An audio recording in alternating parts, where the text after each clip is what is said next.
So we can do what's Hondo on the mic from Leo's Paradise. Random stream drop like a Dragon Ball fight. No lie, plan stream stacking up, but here's a twist in time. Freestyling on the deck like Luffy's punchlines. Up the channels faster than Zoro sword swings. Game and pop culture, it's the chaos he brings. Talking movie reboots, superhero hype. Hondo passing the mic, now Bishop's in sight. Cutting clips clean, frame by frame, I align. Laying bass lines heavy, keep the rhythm divine. Dropping fire videos, can't keep up with the pace. Pass the mic back, Leo's leading the chase. Off the rails, no script, just a freestyle ride. Nerdcore king, let the randomness collide. Playing a knob, Leo's got the flow to entice. It's words of paradise, the chaos comes to life.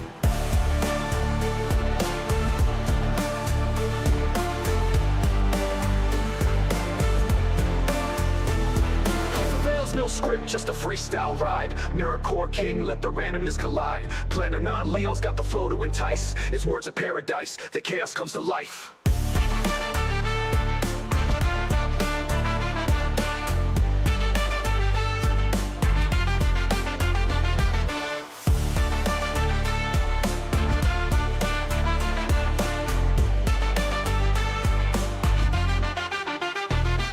Off the rails, no script, just a freestyle ride. Nerdcore king, let the randomness collide. Planning on, Leo's got the flow to entice. It's words of paradise, the chaos comes to life.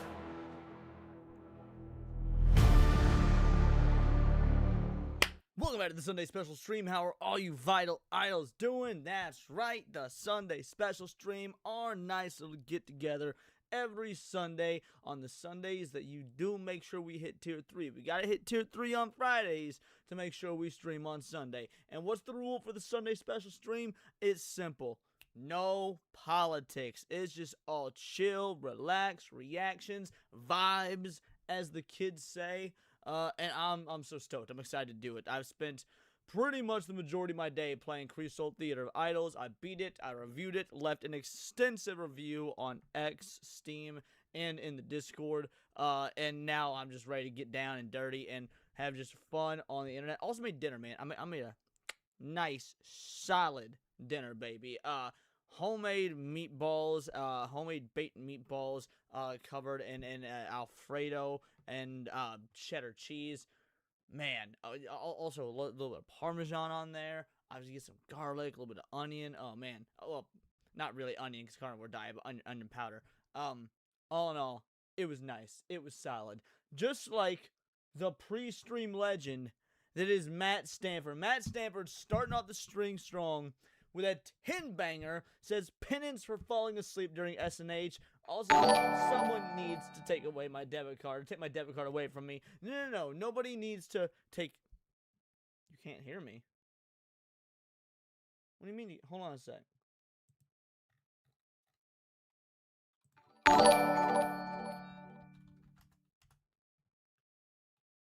Mic, check.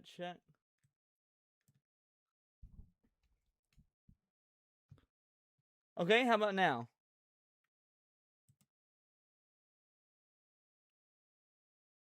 Can't hear your... Can't turn your phone... Well, that's one way to start the show. Is there no audio at all? You say you sound fine. I can hear you better. Well, what the fuck? You're right. Hold on. Let me check something.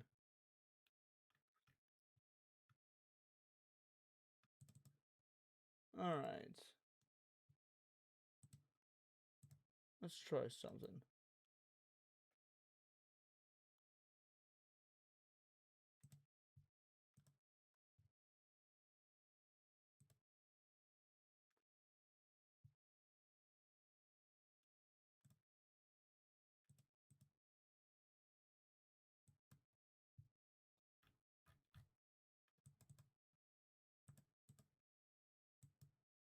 Alright, how about now? Does it sound any better now? Because you're right, it's...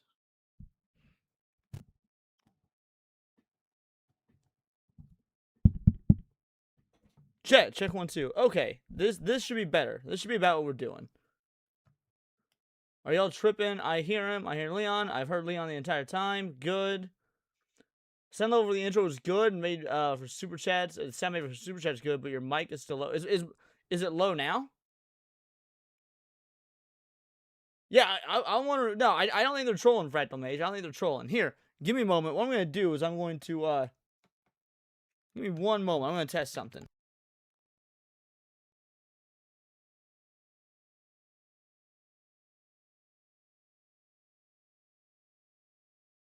Okay, sounds fine there. All right, let me check something else real quick like then. All right, let me check something else real quick like then. All right, let me check something else real quick like then. It does seem a little quieter than normal. I mean, you are correct. I would say it does seem a little quieter.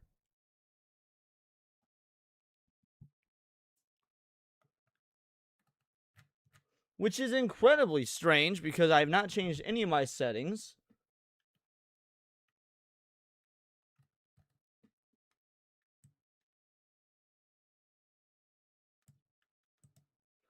All right, how about when I change screens, it's still doing the same thing? Check 1 2.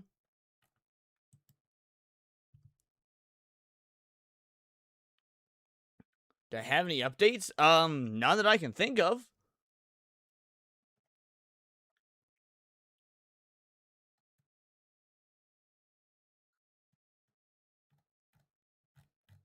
Well, still can hear me. That's good. What a way to start the show. That is unfortunate. All right, well, one's in the chat if this is good enough now. One's in the chat if it's better. Two is if I still need to work on it.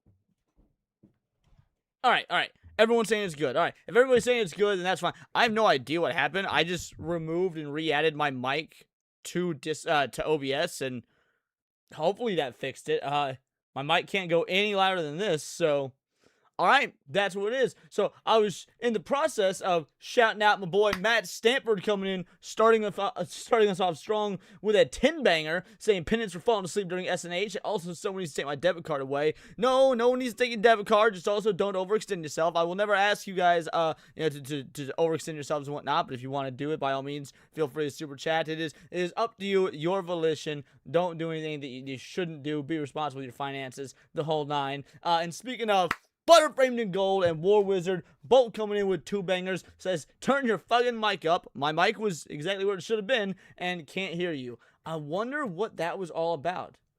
OBS, the reason you stream always lasts for me, happens to Nerd Riot too. OBS is the best option for any streamer. There's like OBS is the end-all be-all best system for streaming.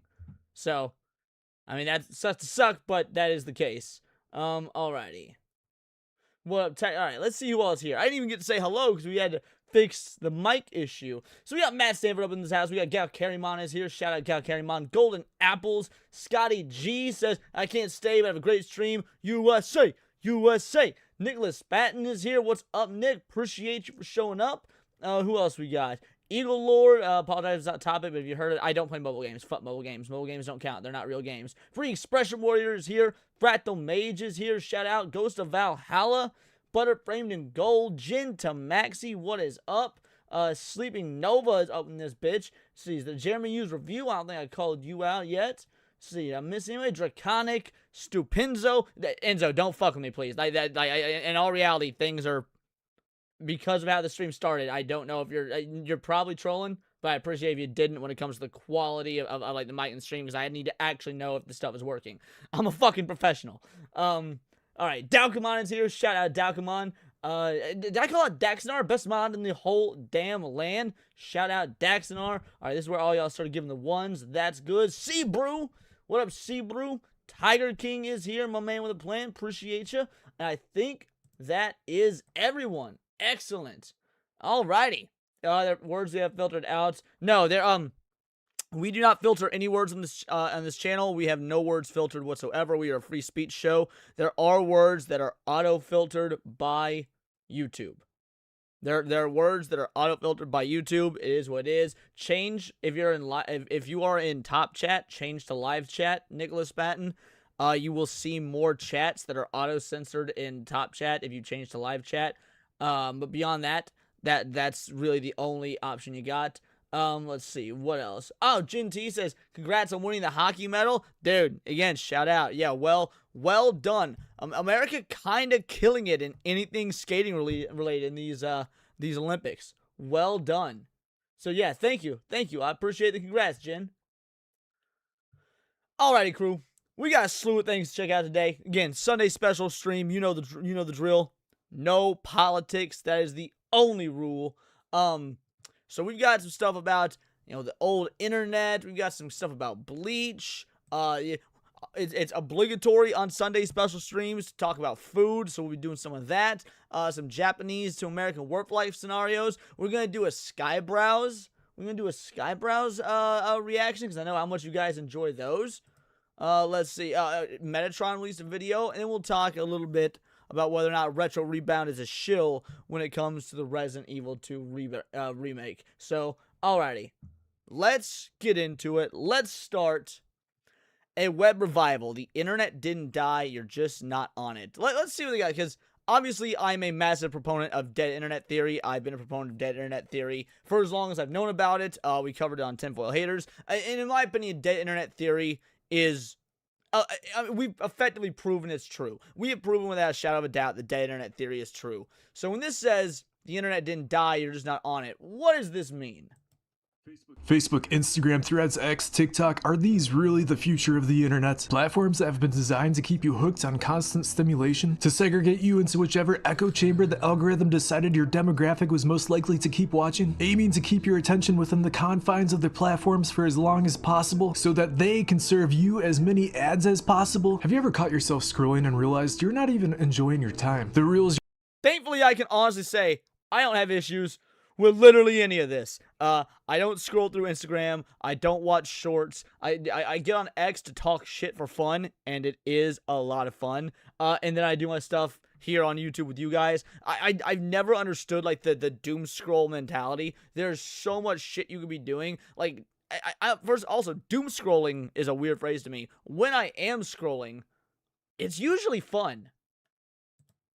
You're watching aren't even interesting, and yet you can't seem to stop. When we scroll endlessly, are we really exploring the World Wide Web, or are we being herded like cattle into digital cages? I grew up in the 90s and early 2000s, and I can tell you that the internet used to be a place of self-expression and exploration with fewer borders. Now, with all that being said, I do agree with this. I miss the 90s and early 2000s internet. I feel like we all do. Purely because everything wasn't so visually homogenized. Like, the internet had different websites and web pages, all had such distinct personality to them. And now everything uses the same kind of generic font, the same sort of website layout.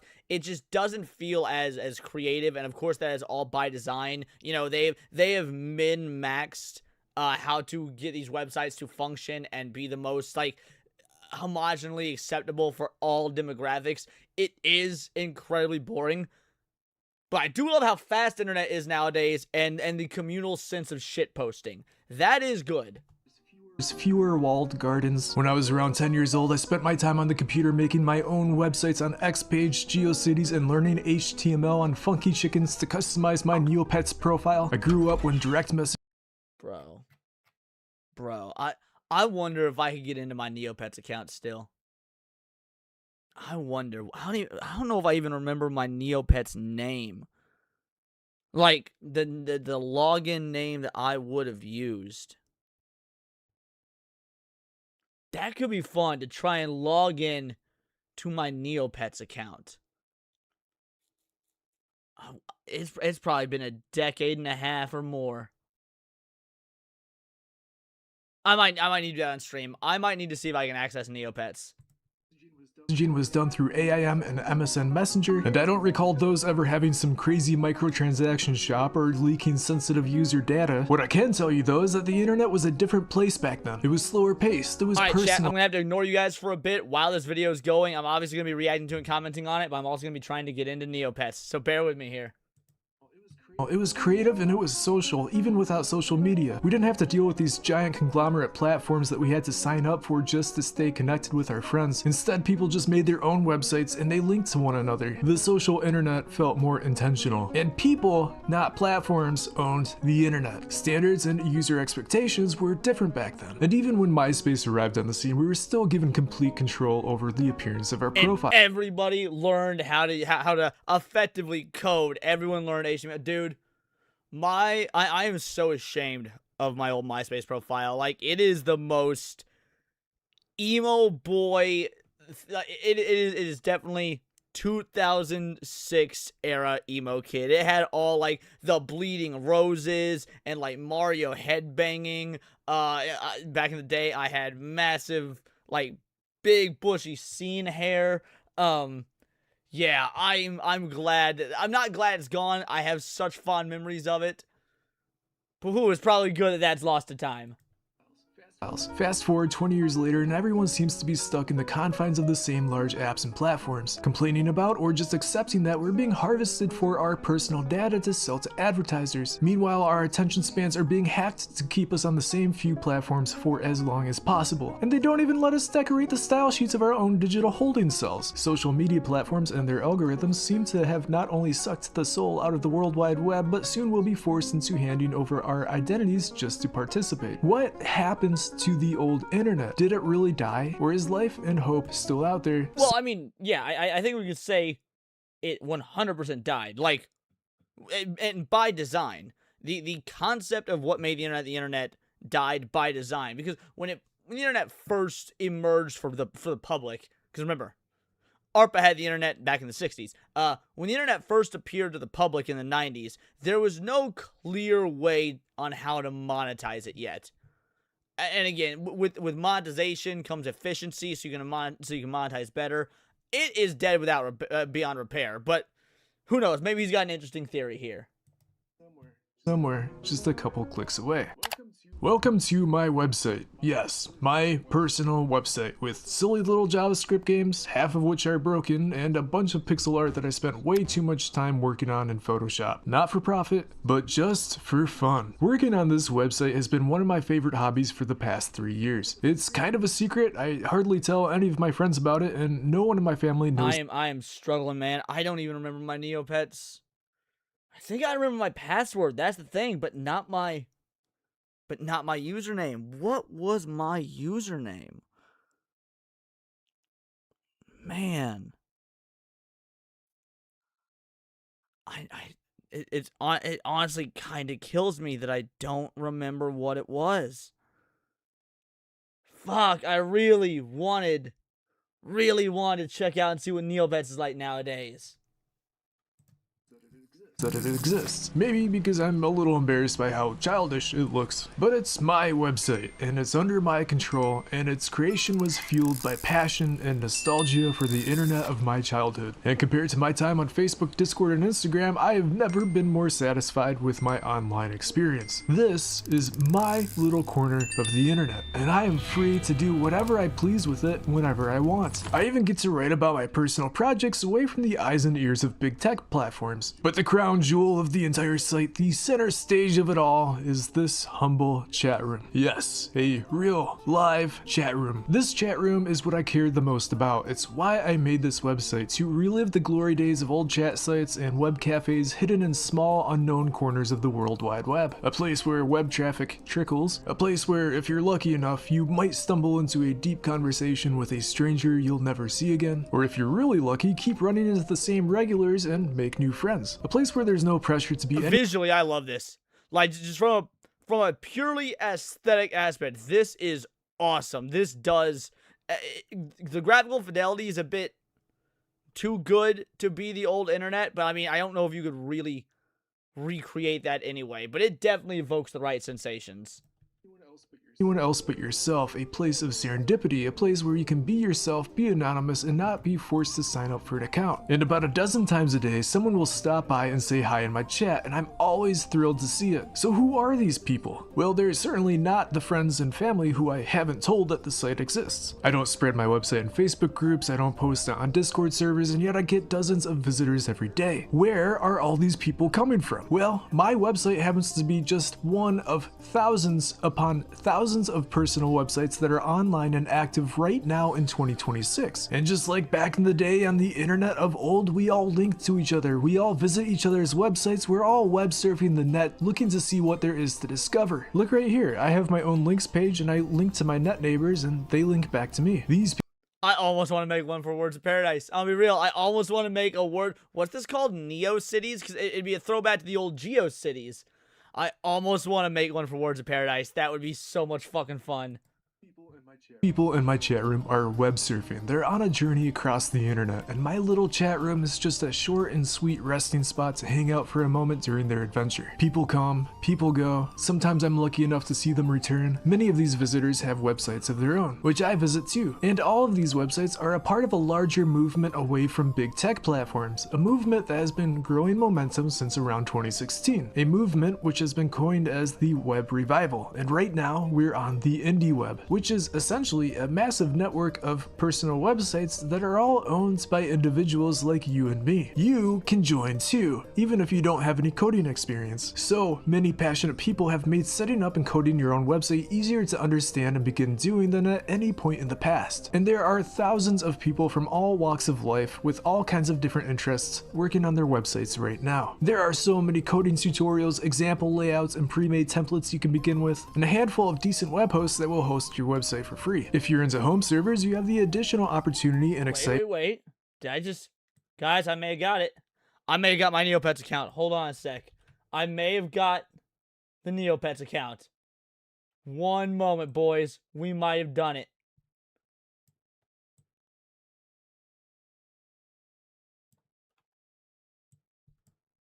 Let me... Alright, so I will need to do a password recovery. But that, as long as I've got the username, which I think I have. No, I don't want to sign up. I want to sign in. All right. Let me do a forgot password.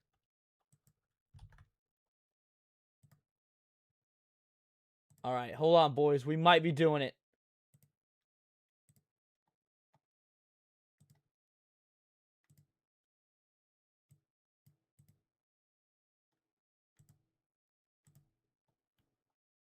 All right, let's see.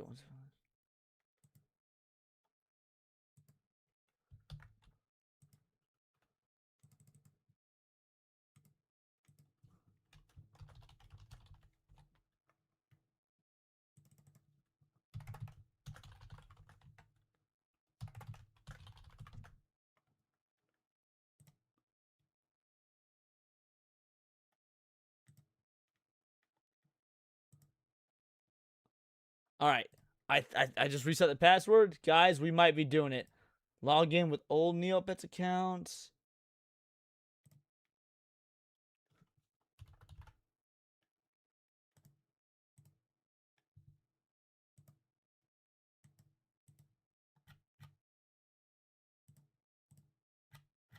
Oh no, it's asking for my birth date. This would have been way back in the day, so I probably spoofed my birthday. Did I just... Tell me I probably just did 19. Oh no. Alright, hold on. What? Maybe I used my little sister's birthday? You've entered a birthday for this account incorrectly 3 times today. Can I attempt? Alright, it says I can't attempt anymore today. We will try this saga again in the future. We will try logging into Neopets again in the future. Damn. It got me on my fucking birthday, because we all know that back in the day, when you need to be above a certain age, it's like, oh, you can't do XYZ unless you're 13. And when Neopets came out, I was probably like 9 or 10 or whatever. So I set up an account and I made myself 30. Again, you spoofed it the way that all kids did. But I don't know what I put my birthday actually in as. So now we're just gonna have to. I have to try it every day. I'm gonna have to try it every day, but you guys will get the updates. I will let you all know. I will let y'all know when we do get into the Neopets account. Of hosting your own website on your own hardware. How cool is that? But you don't need expensive hardware to create and maintain a website. You can do this with just internet access and any old $20 computer. My buddy Melon has a tutorial on his own forum about using old MacBooks as website making machines. One cool thing is that you don't even need to give away your identity just to make one. All you need is a valid email address to sign up for a web host like Neo. It is so crazy that that is such a selling point.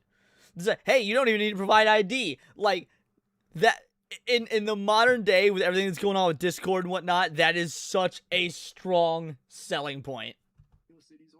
Cities or NicoWeb. And the best part of all of this is that every detail about your website is under your control. This is your platform. You make the rules for your website and you can take as long as you want to make it. My website isn't even close to being finished. It's been a work in progress for over 3 years now. But then again, I don't know if anyone ever really finishes their personal site anyway, or if they even need to. Yeah, this is certainly the sort of site that I would have set up, although I fucking hate this anime. This anime, K-On!, I loathe this. I hate it. And you can put something cooler here than Kirby. Like, why Kirby when you go, like, Link or something? Personal sites seem to evolve continuously over time. They grow as you grow. They grow with you, and you can change them and transform them to be anything you want whenever you want. Heck, you can even have a dozen websites if you'd like. Alright, story time. How did I even find out about this? Because I didn't even know this was going on until December of 2022. And like I said, this has been ramping up since at least 2016. Once upon a time there was, or well, there still is, a website called lowtechmagazine.com. Just a heads up, because this website is solar powered, it goes offline sometimes. How charming is that? There's solar powered okay, maybe I'm just retarded. And fuck you, chat, because I know what you're gonna say. But be honest, did any of you guys in chat know there were solar powered websites? That solar powered websites is completely new to me. What is lowtechmagazine.com? As you can imagine, it's an online magazine with articles about using old technology and low-tech solutions in the modern age, and it's actually really interesting and kind of an inspiring website to browse through. I know I'm not the only one who feels this way, because once upon a time there was also a low-tech web ring, a fan-made web ring inspired by Low-Tech magazine. I must have spent like a dozen hours on this page alone, just because every time you click one of these links, not only is there a potential treasure trove of interesting information, but each website links to like 30 other websites. Right, and then hold on, we need to explore this right now. Okay, so low-tech web ring. Let's check this out. Low-tech web ring. Low-tech web ring directory. Yo. All right. Melon King. All right, we gotta check out melonking.net. Dude. Greetings, human. melonking.net is closed on Mondays. The site will be back tomorrow. Please visit me soon. Bitch, it's Sunday. It is Sunday.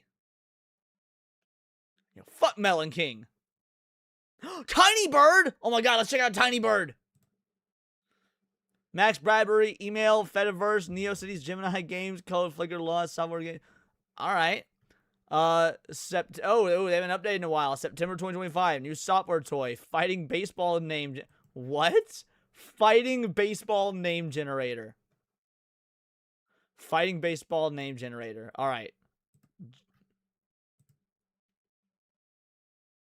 Taxi Exrit. Felicia Sucker. Devin Hoing. This is dumb. Christmas in a dystopian wasteland. A blinding void.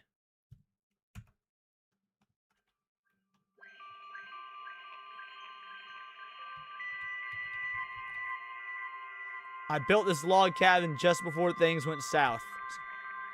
I didn't exactly get planning permission. I figured the authorities had bigger things to worry about. Yeah, like the Epstein files.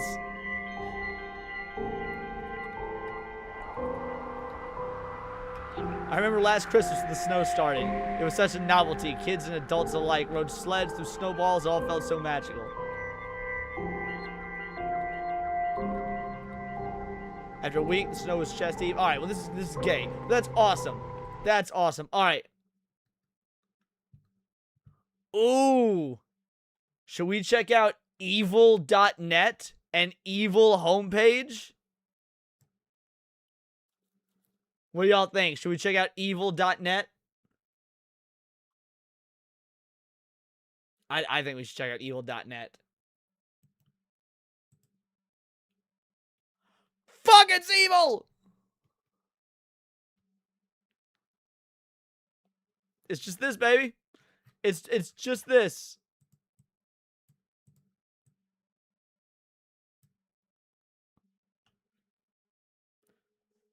Truly evil.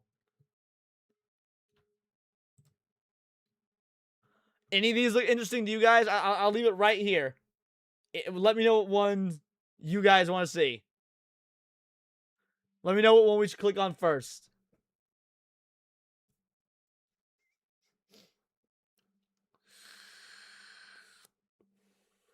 We got Alice. We got Xenofiber.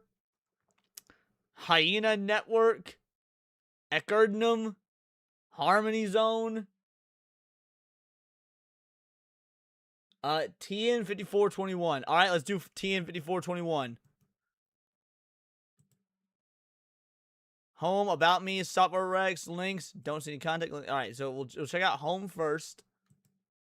On my personal website. I don't have much here yet. Feel free to hang around. Anywho, I made this website because I feel like it and I want to have a space that's entirely mine to play with. Big fan of secret bases back in Pokemon's. Yes! Secret bases were one of the coolest things about Gen 3 of Pokemon. Spent more time getting things for that than participating in core game loop. Alright, about me. I'm something of a fan of the unusual, not as in, say, ghost stories. Anything that lets me escape the dull sameness of daily life is worth a second glance at least. I enjoy listening to music, playing video games, reading fan fiction, telling people they're wrong on the internet. Is this me? I blog now because doing so reminds me of how much I had fun exchanging emails with people in my high school years. It doesn't quite recapture the excitement, but I'm going to keep trying. If you're as excited as I am, maybe you should head back to the main page. Software recommendations. Let's see. The objective of this article is to share my phone emulation setup, which works reasonably well for me. All right. Fresh Windows install. I just recently did that. And let's check out links. Beautiful. Riveting. Alrighty.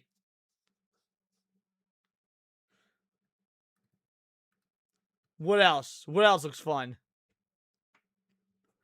Oh, there is Transbian Love, a forum for trans, lesbians, like-minded LGBTQ people and allies.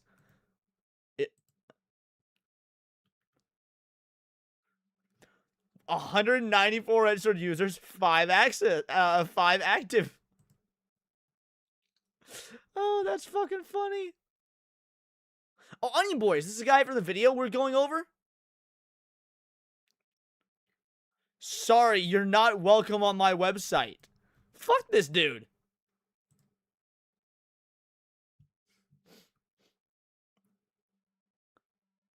This is so fucking cool, dude. Alright, I gotta know what Xenon Fiber is. Other Forest. We are a collective of artists and sysops? What? Currently running Dial-Up Express, an assortment of internet services hosted over... Wow. This is awesome. 100,000 kilobits per second connection. Music. We plan to make music again in the future. It will likely be a little different than what you've heard from us in the past. And then here's the music archive, baby. Oh no, I don't want to download shit. No, let's just... Oh, fuck. We're already here.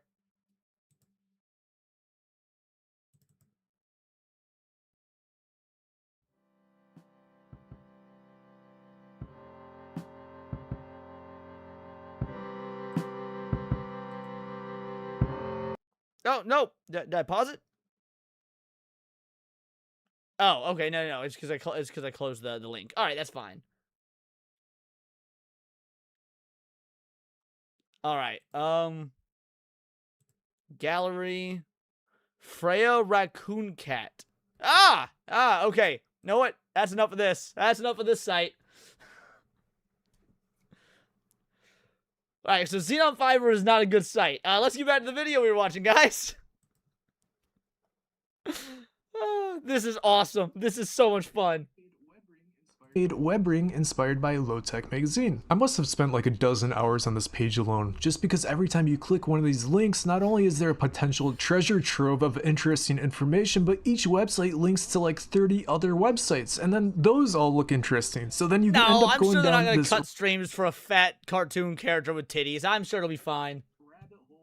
rabbit hole where you're opening 50 new tabs every time you move to another website down the list. Each link is like a portal, so be warned. Don't be like me. Don't open 50 tabs. Take your sweet time. Yo, what up, Savor this memes? journey. Of course, I was so thirsty for this kind of content that I didn't want to miss a drop of it. So I tried to visit every website that I stumbled upon, and it was like trying to drink from a fire hydrant. I didn't mean any harm. I just didn't want to miss any of hold it on. because Yo, that one was cool looking. upon, and it was like trying to drink from a fire hydrant. I didn't mean any Dude, harm. that's a sick looking website. Come on now, that is awesome. I don't know what they're selling, but I would absolutely buy it. DJ Khaled on the radio. I just didn't want to miss any of it because there are just so many Hold on, what was that unique, fast, and mean any harm. I just didn't want to miss any of it because there are just so many. Toothache Splinters Hub. I can already tell you I probably hate this person. The site is best viewed on a, what is that, 1920 by 1080 display, although it's still somewhat viewable on mobile devices.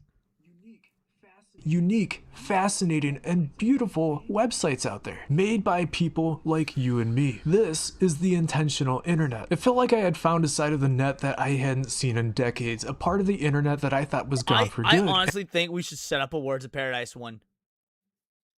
I think I should get a Words of Paradise one going on. And that'll be like, we can host game reviews and everything like that. Sorry, SmashJT.com. Yes, sorry, Kotaku Detected. This will be the real internet hangout spot.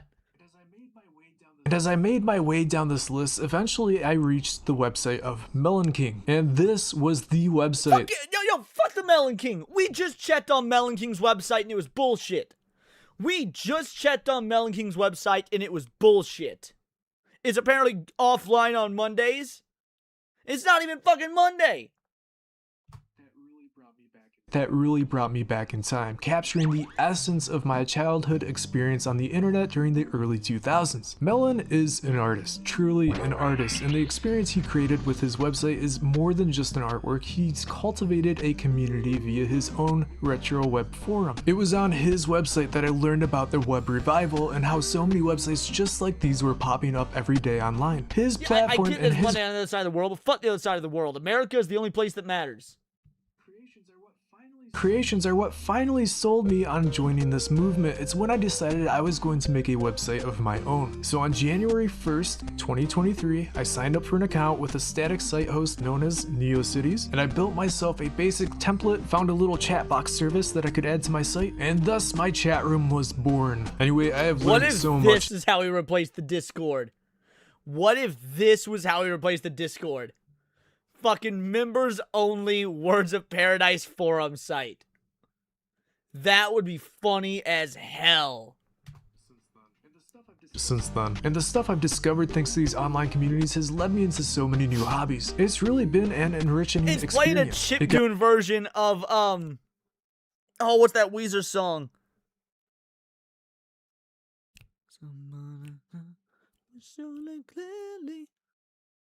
Fuck. So, all right. Somebody needs to get, I know it's a Weezer song, but it's bothering me. What one is it? It got me into 3D printing, it got me into microcontrollers, it got me into refurbishing old ThinkPads. And that means, dear viewer, that yes, I may have... Damn it. Say it ain't so. Thank you. Yes, say it ain't so. never even began this channel if I never learned about the indie web. And of course, what ultimately keeps me coming back for more is the community, the people that I've met, the No, conversations it's not that I've Hashpipe. had, The the Hashpipe is arguably my favorite Weezer song. friends that I've made. The social experience of the old web is what I had been missing for so long. Yes, the pace is a little slower here. If Discord or Instagram are like New York City, the indie web is like the countryside, dotted with small towns and villages. Chat room activity can trickle, but like I mentioned earlier, things feel more intentional, more deliberate. The indie web is a place to connect, a place to create, a place to learn new things, a place to share information, a place to write about anything you want to write about, to make anything that you want to make. And if you're watching this, come say hi, not just on my website. Dude, I can think of so many interesting things we can do for members only with a site like this. I'm gonna have to bookmark this video, and this will probably be my project. This will be my next project, is getting the official Vital Idol Words of Paradise community, like, retro site set up. Website, but visit Kuroi OS and read her blog. Visit iSmiles Internet. Today's stream is small. There's 50 of you watching. That's like half what we're normally getting. So y'all are the only ones that know about this right now. This is wild.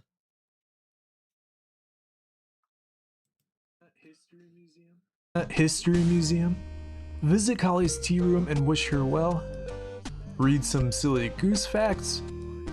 Check out the art of truly talented pixel artists. Browse retro hardware collections.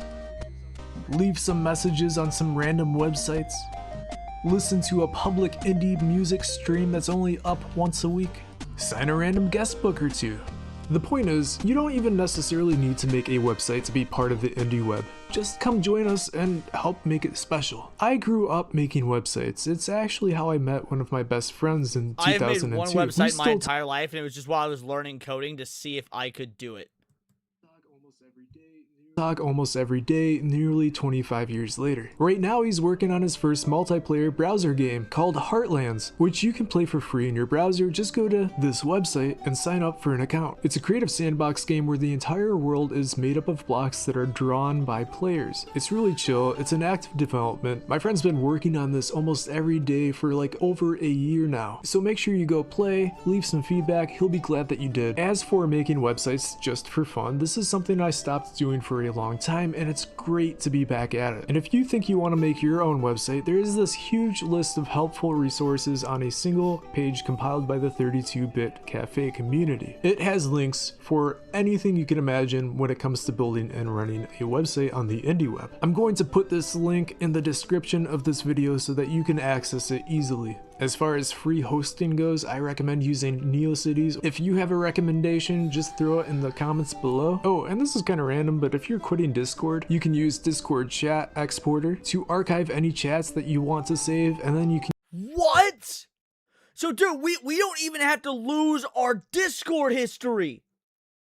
Holy shit, this has got fucking everything, bro.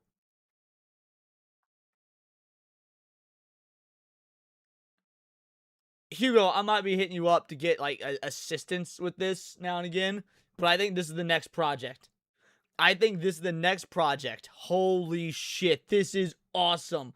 Like, just let me know in chat if you guys would want this. I don't want to do it if you guys, because I don't want to put in all the work if it's not actually going to get use. But if you guys want me to do this, I mean, I don't know how long it'll take. I've never done anything like this, but let me know right now in chat if you would like something like this.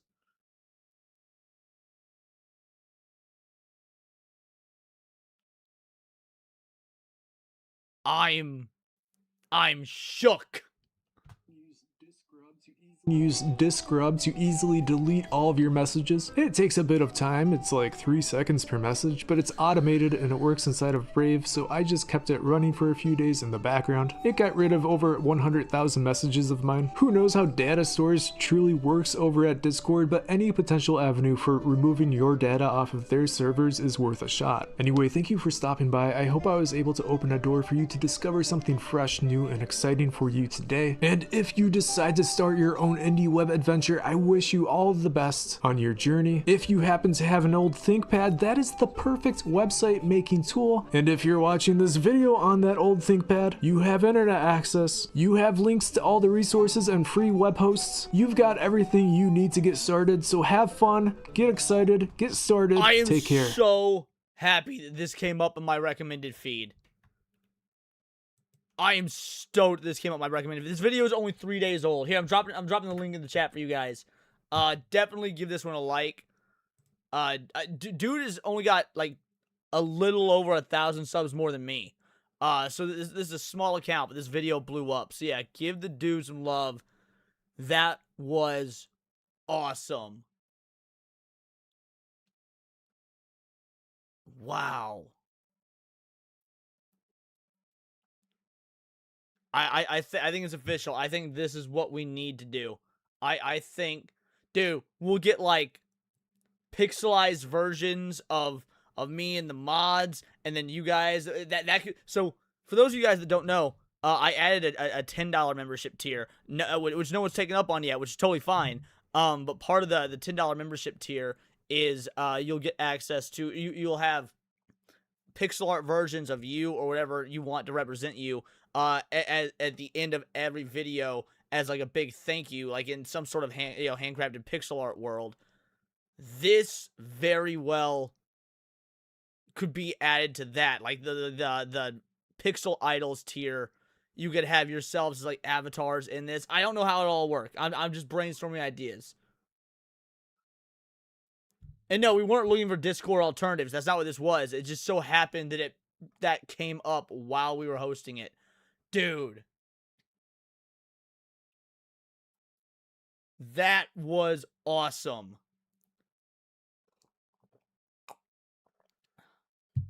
Alrighty.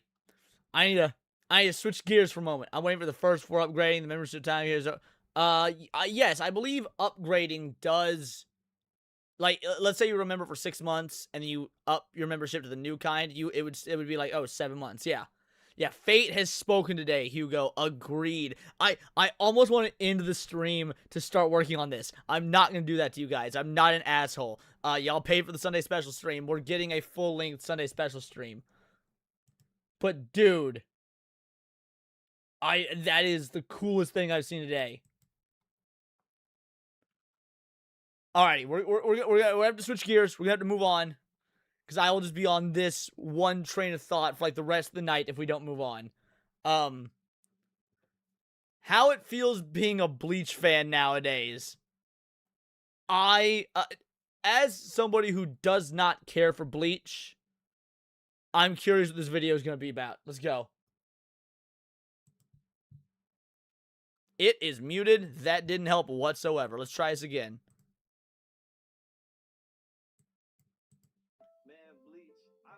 Man, Bleach, I don't care what nobody say about you, man. You one of the best anime of all Already time, off to a man. bad start. Already off to a bad start. Absolutely not one of the best anime of all time. Part of my childhood. You had so many good moments. You influenced so many of the anime today, man. You will always be special and always be a part of the big three. Okay, so that all boiled down to, I have nostalgia, therefore you must be good, when that's not the case. But yes, it will be part of the big three. That's factually accurate.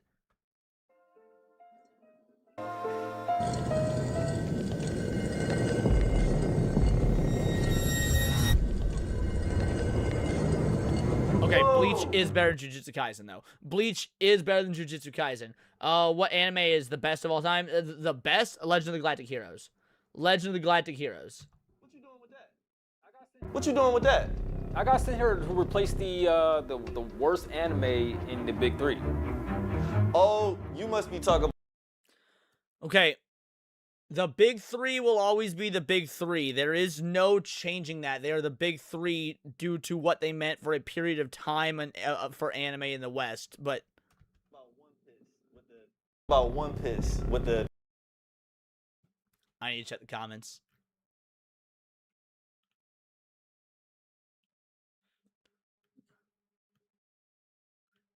Nobody calling out his like the disrespect for One Piece. This dude's laughing at it. Yo, fuck you. I'm not voting that comment.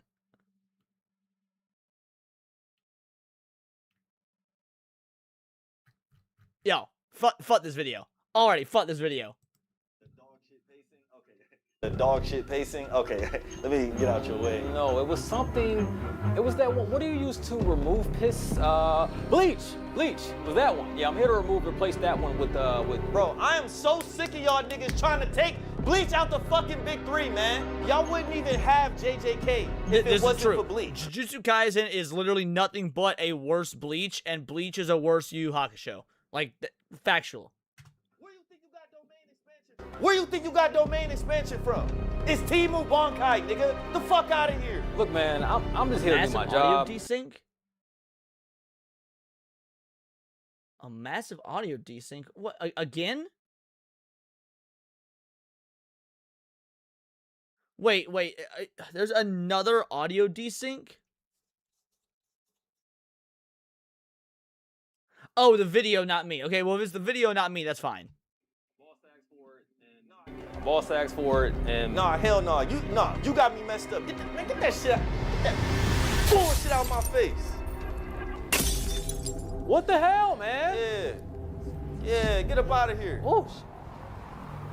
I am so sorry about that Bleach. They don't got no respect nowadays. But look, I promise you, that's never gonna happen again.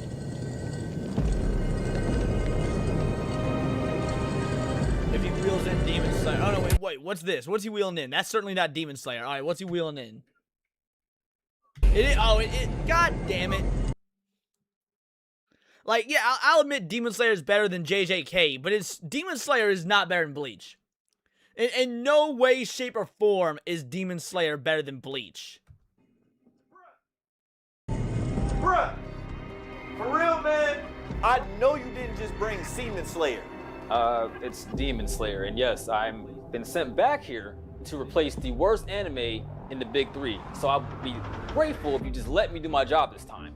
Thank you. Trying to replace Bleach with another Bleach I wouldn't imitator. even call Demon Slayer. JJK is a Bleach imitator. Demon Slayer isn't even good enough to be a Bleach imitator in reference. I do think Demon Slayer is better than JJK, but it is nothing like Bleach. That makes sense. Tanjiro, Ichigo. I don't give a fuck how many movies you got. Y'all not replacing Bleach, nigga. The fuck? Yo! Dude, this is the second time! It can't be that deep. Bleach has been far surpassed. Oh, man, whatever. I'm not here. I'm not gonna argue with you. I'm out, man. I'm out. I don't know why I ever signed up for this job. Yeah, get out of here. Bleach, I don't know what's going on today, man, but listen. That'll be the very last time that happens. What are they wheeling in now? All right, so you got Demon Slayer, JJK, Black Clover? Maybe it'll be that shitty ass homo Black Clover show. No, Dragon Ball is not part of the big three. Chainsaw Man. Okay, War Wizard, you're right. It's probably Chainsaw Man. Chainsaw Man is above JJK, but beneath Demon Slayer. You know what? No, I'd put Chainsaw Man above Demon Slayer. I don't like any of them, but I would put Chainsaw Man above Demon Slayer.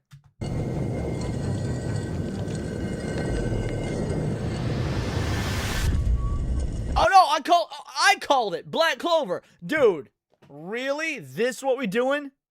Fucking Black Clover of all things? I could almost respect someone saying Chainsaw Man.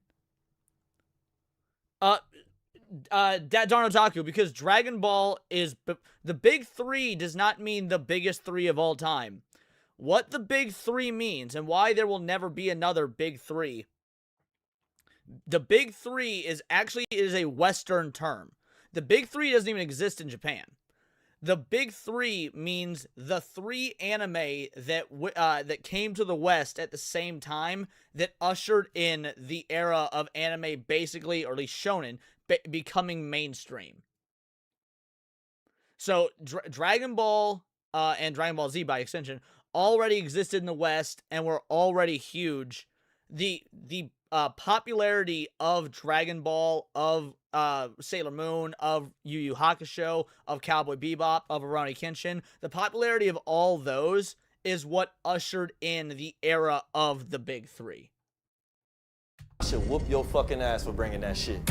No, Pokemon would. First of all, Pokemon's not a Shonen Jump anime, so that's neither here nor there. Pokemon came earlier, for one. Pokemon anime debuted in America in, I believe, '98. So it would have been it's before the big three, but also it's not in the. It didn't usher in this again. It didn't do for anime as a medium what the others did, because Pokemon was more of a multimedia event, games, cards, TV shows, the whole nine. You think any anime with a main character that carry a sword can just replace Bleach, huh? They gave me a list of shows to replace the worst anime of the big three, and this was next in line. So let me do my job, please. All right, man. You want to keep playing with me? You want to keep playing? All right. The Saint Seiya is irrelevant because Saint Seiya is not part of the big three. The big three is only the big three because it's specifically a Western concept. Saint Seiya was not part of the Western movement that these three shows came in all at the same time and generated. All right. Oh, man. Goddamn. Yeah, that's right. As long as I'm here, ain't nothing replacing Bleach in the big three, nigga. All right, fuck look, out of man. here. My boss told me not to use this unless I really needed to in case of emergency, and you are in my way, so it looks like I'm gonna have to use this. What's up, then? What's up? What you trying to do? What's up, man?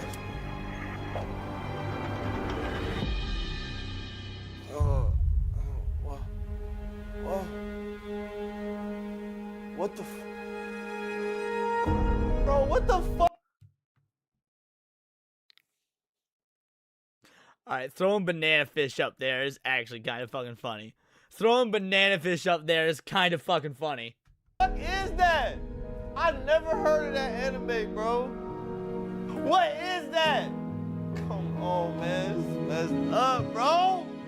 No! No! Get rid of One Piece, nigga. Fuck! Well, there's the big three, but people didn't realize that JJK and Chainsaw Man and Hell's Paradise were the Dark Three when they were running. That again, that's not a real thing. The quote-unquote Dark Three is not a real thing. Big Three doesn't even mean what was the most popular in terms of sales metrics and whatnot, because Bleach actually didn't sell very well at all, even in Japan when it was running. Definitely not by comparison to Naruto and One Piece. Bleach rarely actually even cracked the top 10 shonen. Again, we're talking about a moment in history that defined the forward momentum of how anime was brought to the West. The Dark Three is not a thing. And the Dark Three will never be a thing. Come on, man. At least put Chainsaw Man or something, bro. What the... What up, Molly? Man. But, guys! Leave Bleach alone! No!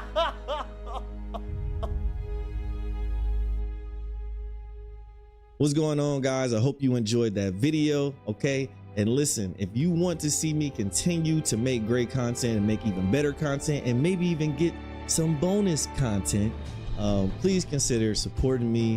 That was a good video. We ain't gonna listen to this little ad read. It takes up the rest of the video, but that was good. That was fun. Even though I'm not a Bleach fan, absolutely not a Bleach fan. That was a good video. And I definitely think Bleach is infinitely better than any anime that he wheeled out. Those fucking corpses. Late 2010s, people tried to make a new big three: My Hero, Black Clover, and Boruto. Exactly, person. And that's why the Dark Three is not going to be a thing. Like, you can't just try to inorganically create a new big three, the new gen big three, or anything like that, with just these random anime that, by and large, aren't going to stand the test of time in terms of what they meant for the medium moving forward and becoming just part of a piece of history, like a piece of history for Western weebs. Yeah, so, and that's why the Dark Three won't be a thing as well, because you're exactly correct, Person 11. Alrighty, we're moving on. I know that the Sunday special stream rule. Wait, actually, we'll stay on this for a bit. Who came up with the idea of the big three? I think was it Shonen Jump? Kubo's art was gorgeous. Manga was so pretty. His character design was peak. We was ending the OG. Yeah, completely agree. I agree with all of that. Who came up with the term the big three in anime? Western anime manga fans in the early mid-2000s, not by an official Japanese source, described the three most dominant popularly shown Jump series. Okay, yeah, so it was still done by fans. A YouTube Western-centric marketing term used to define the three most popular long-running fandom battle shonen series. So yeah, fans came up with it. Why would that make... I mean, first of all, that'll never happen, but also Banana Fish isn't bad. Banana Fish isn't bad at all.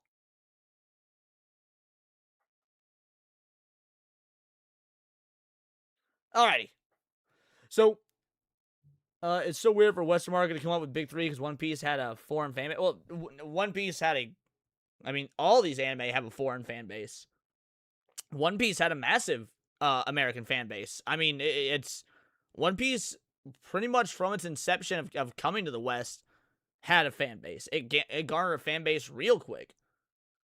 There are people that are even fans of the 4Kids dub when it aired because that was all they had.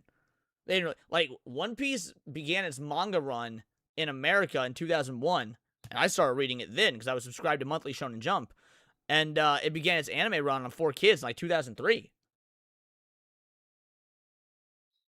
Yu Hakusho is one of my favorites as well. But yeah, One Piece again started gaining a following in America between 2001 and 2003.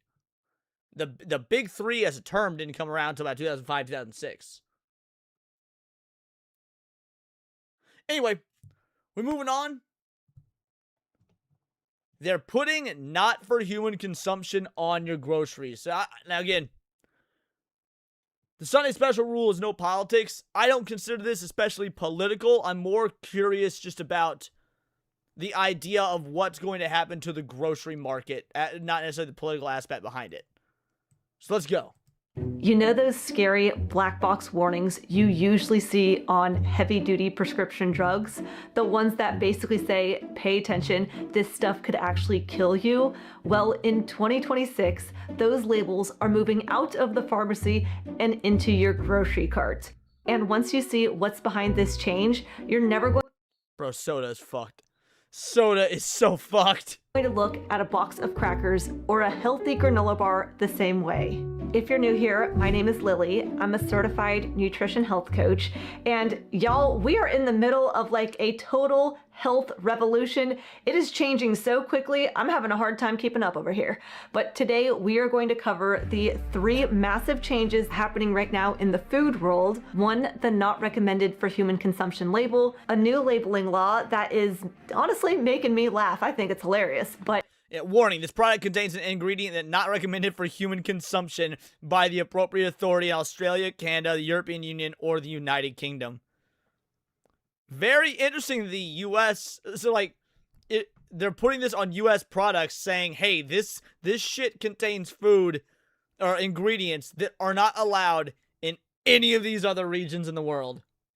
for big food companies, they are furious. They're literally trying to sue to stop it. Secondly, we'll cover the global furious. Wait, hold on. They're literally trying.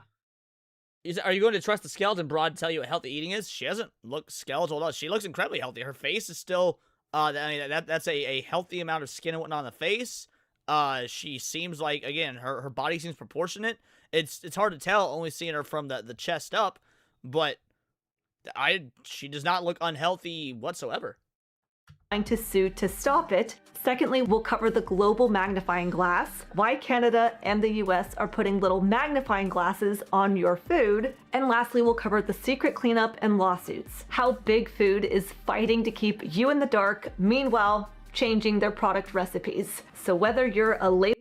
Yeah, see, look at that. Like, this is not Skeletor whatsoever. Like, yeah, she's clearly in fine shape. label reader, or someone who just wants to be able to buy their food without needing a chemistry degree, well, these 3 changes affect everyone walking into the grocery store today. And my goal is to help keep you guys informed with all of the changes in our food supply and how to live your healthiest lives. And if you appreciate this kind of content, then don't be silly, subscribe to Lily, and let's jump in. The first big change is the not recommended for human consumption label. In 2025, Governor Abbott signed Senate Bill 25, the Make Texas Healthy Again Act. Now, if you don't live in Texas, you might be thinking, okay, so what does Texas have to do with me? I live in Missouri, or someone lives in California. It's real strange that her and I live in the same state and she looks suspiciously like my ex. I know this is my ex, because my ex went from being just vegetarian to vegan and got real fucking fat, which is hilarious. We live in the same state and she looks suspiciously like my ex. But the thing is, this law is changing how Big Food labels their food, and a big food corporation doesn't want to have to change just the way a box and a label is for Texas, and then... No, this is not policing what you eat. I would not say that policing what you eat would be banning it. However, the U.S. Has absolutely absurd dog shit laws about what they allow in your food. They're like, there's a reason that Subway in the UK cannot classify their bread as bread. It has to be legally classified as cake because it is that disgustingly unhealthy. The amount of lies that the food industry has been able to get away with is shocking. Make their boxes all different for other parts of the country. Instead, because Texas has such a massive market, whatever Texas ends up doing, the rest of the country ends up getting the benefits, eh? Thank you, Texas. Texas could Little tip of the hat to Texas. change the way Americans eat snack food. Most store-bought bread would be in the U.S. would be classified as cake in the UK. Yeah, dude, I don't eat bread. Like, I mean, every now and again, I'll make my own bread. And even that's pretty fucking rare. I do not touch bread. Nationwide, requiring a warning label on many popular food and drinks, reading not recommended for human consumption. That could impact candies like Skittles and M&Ms, chips, including Doritos and Ruffles, and drinks like Gatorade and Mountain Dew. It's targeting products using ingredients like bleached flour, food dyes, sweeteners, oils, and preservatives. Based! Get all this shit out the food, son. All this shit out the food. Those are legal and common in many processed foods in the U.S., but some have faced regulation in other countries. I believe that the rest of the nation will look to Texas and say, they're onto something. And just maybe we can curb the trend of us spending more on healthcare than any other nation in the world. This law targets 44 specific chemical additives like Red 40, Yellow 5, and titanium dioxide. How's it feel, Americans? How's it feel to know that unbeknownst to you, when you're eating your nice Doritos or whatever, you might be eating fucking titanium? Titanium dioxide. Fucking hell, bro. This law requires a warning label that says, warning, this product contains an ingredient that is not recommended for human consumption by authorities in Australia, Canada, the EU, or the UK. To be fair, I don't know who's taking the UK's position on this, because I'm pretty sure bacon, just by nature of existing, would have this warning label on it because they're being overran with Muslims. I don't know why I find that so funny. Honestly, I guess it's supposed to be really sad that they would be incorporating ingredients in their products that are naughty. But, you know, I think at this point I gotta just find the humor in it. Most food dyes are made with synthetic petroleum-based chemicals. They have no nutritional value. Are there any food preservatives that are... Now, do you mean good in terms of, like, good for you? Like, healthy? Yeah. Salt is a natural preservative. You can cure stuff in salt, and salt will preserve food. That's why you can have, like, salt-dried meat, and it will last for ages. Honey is a natural preservative. You can preserve food using honey. This is based on fact. I mean... I haven't seen the video, so I don't know entirely yet, but so far this checks out with everything that I've read and the reason that I have the, you know, healthy diet I do. I mean, I was on carnivore for 2 years. lost 50 pounds in the first 5 months. I maintained that weight for the next year and a half. Like, I got off carnivore. I started gaining the weight back again. Now that I've been back on carnivore since roughly Christmas, I've lost another like 14 to 16 pounds in just a month and a half.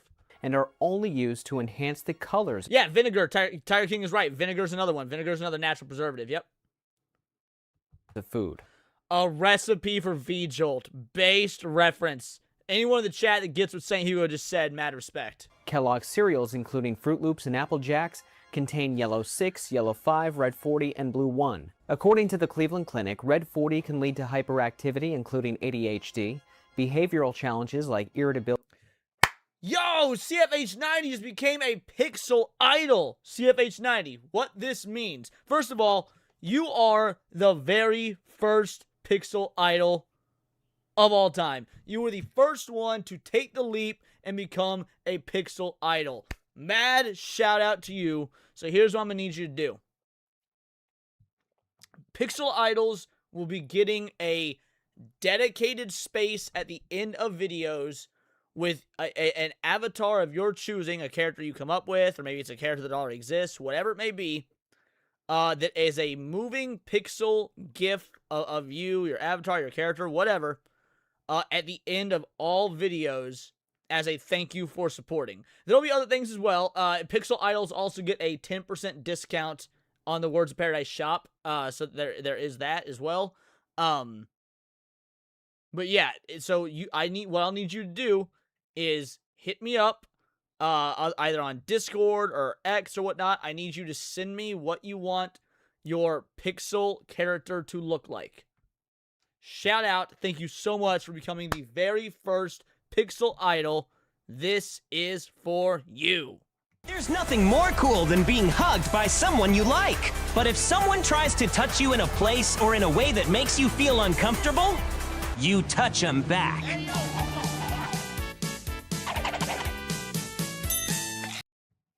Shout out again. Thank you so much, CFH90. If anybody else wants to become a pixel idol, now is the time. Again, truly appreciate it. Let's double those numbers. You're good goddamn right. Alright. Then he says, as a member for 6 months.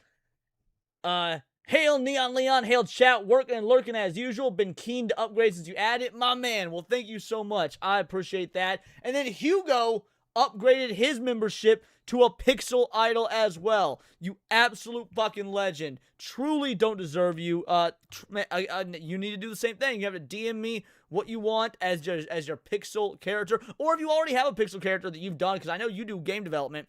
If you've already created a pixel character, you just want me to use that, then by all means, that as well. Shout out, absolute legend. Let's give even more Sonic love. Call it whatever, but if I made $1 for each time I made a racist joke, I would actually have $0. 'Cause I'm not joking. Based? Based? Hello? Shout out. Thank you oh so much for becoming a pixel idol, St. Hugo. You fucking legend. And depression, skin irritation, and migraines. The other dyes have been shown to have negative side effects. Matt Stanford coming in and upgrading to a pixel idol. I guess I got my work cut out to me, baby. I got my work cut out for me tonight. I will need to add the pixel idols. Again, you know the dealio. Send me how you want your pixelated character to look like. You get, yeah, fuck it, we ball. You all ballin'. All absolutely ballin'. Name one word that starts with G pronounced like J. Gentrification. Shoot, should have thought of that. I was just in San Francisco. Pixel idols be rising up, son. Mad shout out, mad thank you. I cannot say thank you enough. St. Hugo member for 12 months. Fits for the 12 months quite well. You good goddamn right. A year of membership and became a pixel idol. What is up? And I played the Murder of Sonic the Hedgehog. I have it, but I've not played it. Again, thank all of you guys. It truly means the world to me. I appreciate it so much. If you really think about it, the wording is so particular. It's not like they're saying you have to put a label that says contains artificial food dyes or a label that says low in nutritional value. Instead, it's literally a label that says not recommended for human consumption. This is what we're calling it, the black box of the grocery store. Traditionally, the black box warning was reserved for the most dangerous prescription drugs on the market. But now that same level of seriousness is hitting the food aisles. And you know, sometimes I do wonder if by adding new labels to packages, if it's actually going to change how people shop and what they consume. Are people really going to stop buying things like Fruity Pebbles? I can't help but think that if a mom is reaching for some fruit snacks for her kids and sees this warning label of not recommended for human consumption, I do think it's going to be a psychological game changer. Honestly, I agree with her here. Like, as somebody that is on the carnivore diet, I use exclusively meat, and then when I cook meat, I'm gonna be real, I'm pretty light my seasonings. Most meat you can get away with just doing salt, pepper, garlic. That being said, I do use other seasonings and stuff. I do use other flavor enhancers, and cheese is also allowed, right? Cheese, eggs, all that. Now, I should be more cognizant of the types of seasonings and cheeses and stuff that I buy, but I more or less just operate under the assumption of cheese is allowed, so let's do it. So if I go to get a certain type of cheese that maybe I've been using and I haven't checked the ingredients on, and I see that, it could cause me to choose a different branded cheese. So this is not inherently a bad thing. I think this would absolutely work. I mean, I know for myself, back when I used to eat more foods that were ultra processed and I was struggling with weight gain, acne, and irregular menstrual cycle, I was eating foods with these 44 ingredients every single day because I thought that if a food was on the shelf, then it was safe. But this law is now putting the truth front and center. You can't miss it. And so I really do hope that these black boxes are going to start changing how people shop and what we consume. That brings us to our second topic. Bro, RFK Jr. just over there cranking it to this video. I guarantee you this, you can't find porn on YouTube and RFK be like, I beg to differ. And he pulls up this video. The global magnifying glass front of package movement. As of January 1st, 2026, Canada has now officially flipped what's going on. Well, I mean, it's Canada, so nobody cares because Canada fucking sucks, but all right. And now if a food is high in sugar, saturated fat, or sodium, it now has to carry a little magnifying glass on the front. Cereals, drinks. MSG is not bad. MSG is not bad. MSG is, I mean, like anything, MSG is bad in high doses. MSG is not good. Like all things, you need it in moderation. But MSG it's a flavor enhancer, and it's a really good flavor enhancer.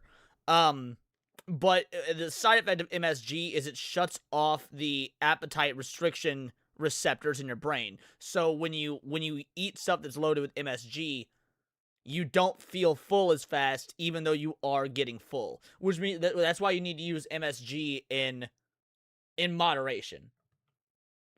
I don't know what MSG is. It's like something sodium glutamate, I think. Get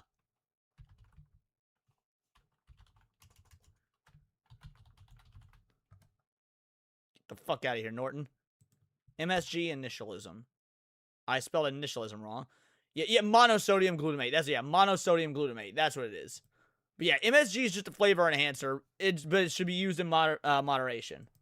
And other prepackaged foods in Canada's grocery stores will soon have the symbol of this black and white magnifying glass. It signals customers about foods that are high in fat, high in sugar, or high in salt. Food companies have until January 1st to apply the front label. It's an addition to the nutritional value table that's much easier to read. It's simple, it's visual, and it interprets the data for you. And even though this is happening in Canada, at this point, the MAHA movement and RFK Jr. are finalizing this similar kind of label here in the US. If a food is high in sugar or sodium, it will get a symbol on the front of the package as well. We are finally treating... Now, something being high in sodium by itself is not necessarily a bad thing. It's what kind of sodium they use, and then you need to be able to counterbalance that with everything else you're eating throughout the day. Like, I'm a 1 meal a day sort of dude, right? I only do 1 meal a day. So, obviously, I use, like, a lot of salt and stuff in my meat, because you're supposed to... You gotta be pretty liberal when you salt your meat, because a lot of it's gonna get burnt off and whatnot during the cooking process. So, high sodium in and of itself isn't necessarily bad, unless you got, like, high blood pressure or something. Sugar and carbs are what really matter. Ultra-processed foods with the same... Yeah, sodium recommendations are too low. I agree, most you can have. caution that we give to pharmaceuticals. One of the biggest targets of these new high sugar or high sodium labels are sports drinks. You know, the ones that are All right. I'm curious if she's going to be honest about this. Sports drinks are not bad if you're using them as intended. Sports drinks are what the name implies. They are for heavy athletic activity. If you only drink a Gatorade or a Prime or whatever after or during an insane, basketball game or soccer game or weightlifting, some sort of very physically intensive, athletic sort of event, sports drinks aren't bad for you. However, sports drinks are terrible for you if you drink them casually. Neon blue and are basically sugar water with the side of Red 40. Red 40, the artificial food dye linked to hyperactivity in children and banned in other countries. Yeah, I don't touch any foods, sports drinks, or sodas with artificial food dyes in them. And that's fair. If you don't want to do the artificial dyes and whatnot, that is completely fair. Instead, I use Element Electrolytes, today's video sponsor. I'm very picky about what I put into my body, and with Element, they don't have any of the 44 black box targeted ingredients. They have no Red 40, no titanium dioxide, no synthetic preservatives. Instead, Element is full of sodium. Or it depends on zero Powerade and power. Well, yeah, I don't drink sports drinks. I don't drink sports drinks almost at all because I don't really engage in that sort of physical or athletic activity. Now, I should. I need to add more exercise. All I do is diet. I need to add more exercise. But yeah, I don't. They're not good for you if you drink them casually. Powerade is no different than any other sports drink. If you drink it casually, zero sugar or not, it's not good for you. But if you're using it as intended, then it's fine. Potassium and magnesium, which has been a total game changer in how hydrated I feel. Having less eye twitching, less cramping, feeling like I'm... Electrolytes are important. You get electrolytes through most of the food you eat. That is correct, Straight Sith Mail. The reason that you need them immediately after a workout and whatnot is to, replace the electrolytes you immediately replace the electrolytes that you lost during the sweat session of your workout. Just more energized and helps prevent those afternoon brain fogs. You, Hugo. And so if you'd like to help support this channel and try a clean way to stay hydrated, you can get 8 free packets. So zero sugar doesn't usually mean aspartame. It can mean aspartame. Yeah, zero sugar can mean aspartame. But diet actually usually means aspartame, not necessarily zero sugar. Obviously, always look at the ingredients and see if there's aspartame in it. But zero sugar does not inherently mean aspartame as a replacement. Of Element's most popular flavors with any order using the link in the video description, drinkelement.com/LilyKane. They also offer a money-back guarantee, so if you try it and you don't like it, you can get your money back. My personal favorite flavors are the watermelon, but also I like to put the chocolate salt and the salted caramel salt in my yogurt, and it's super yummy. All right, let's move into the secret cleanup and lawsuits. Unsurprisingly, Big Food is losing its literal mind. They are doing 2 things. First, they are suing.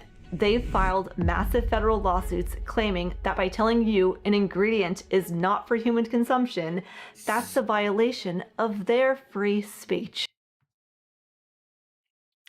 They were gonna fight this shit tooth and nail, and here's why.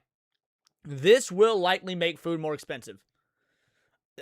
This will likely make food more expensive because they do not get to use these cheap, disgusting additives and preservatives and things that have drastically reduced the cost of food, as replacements for actual ingredients. So this is going to make their costs go up. This is going to make the business cost go up to produce the food. They obviously don't want that. They don't want to spend more money. So they're going to try and sue over this. And they're going to sue over the most bullshit reasoning. Boy, that escalated quickly.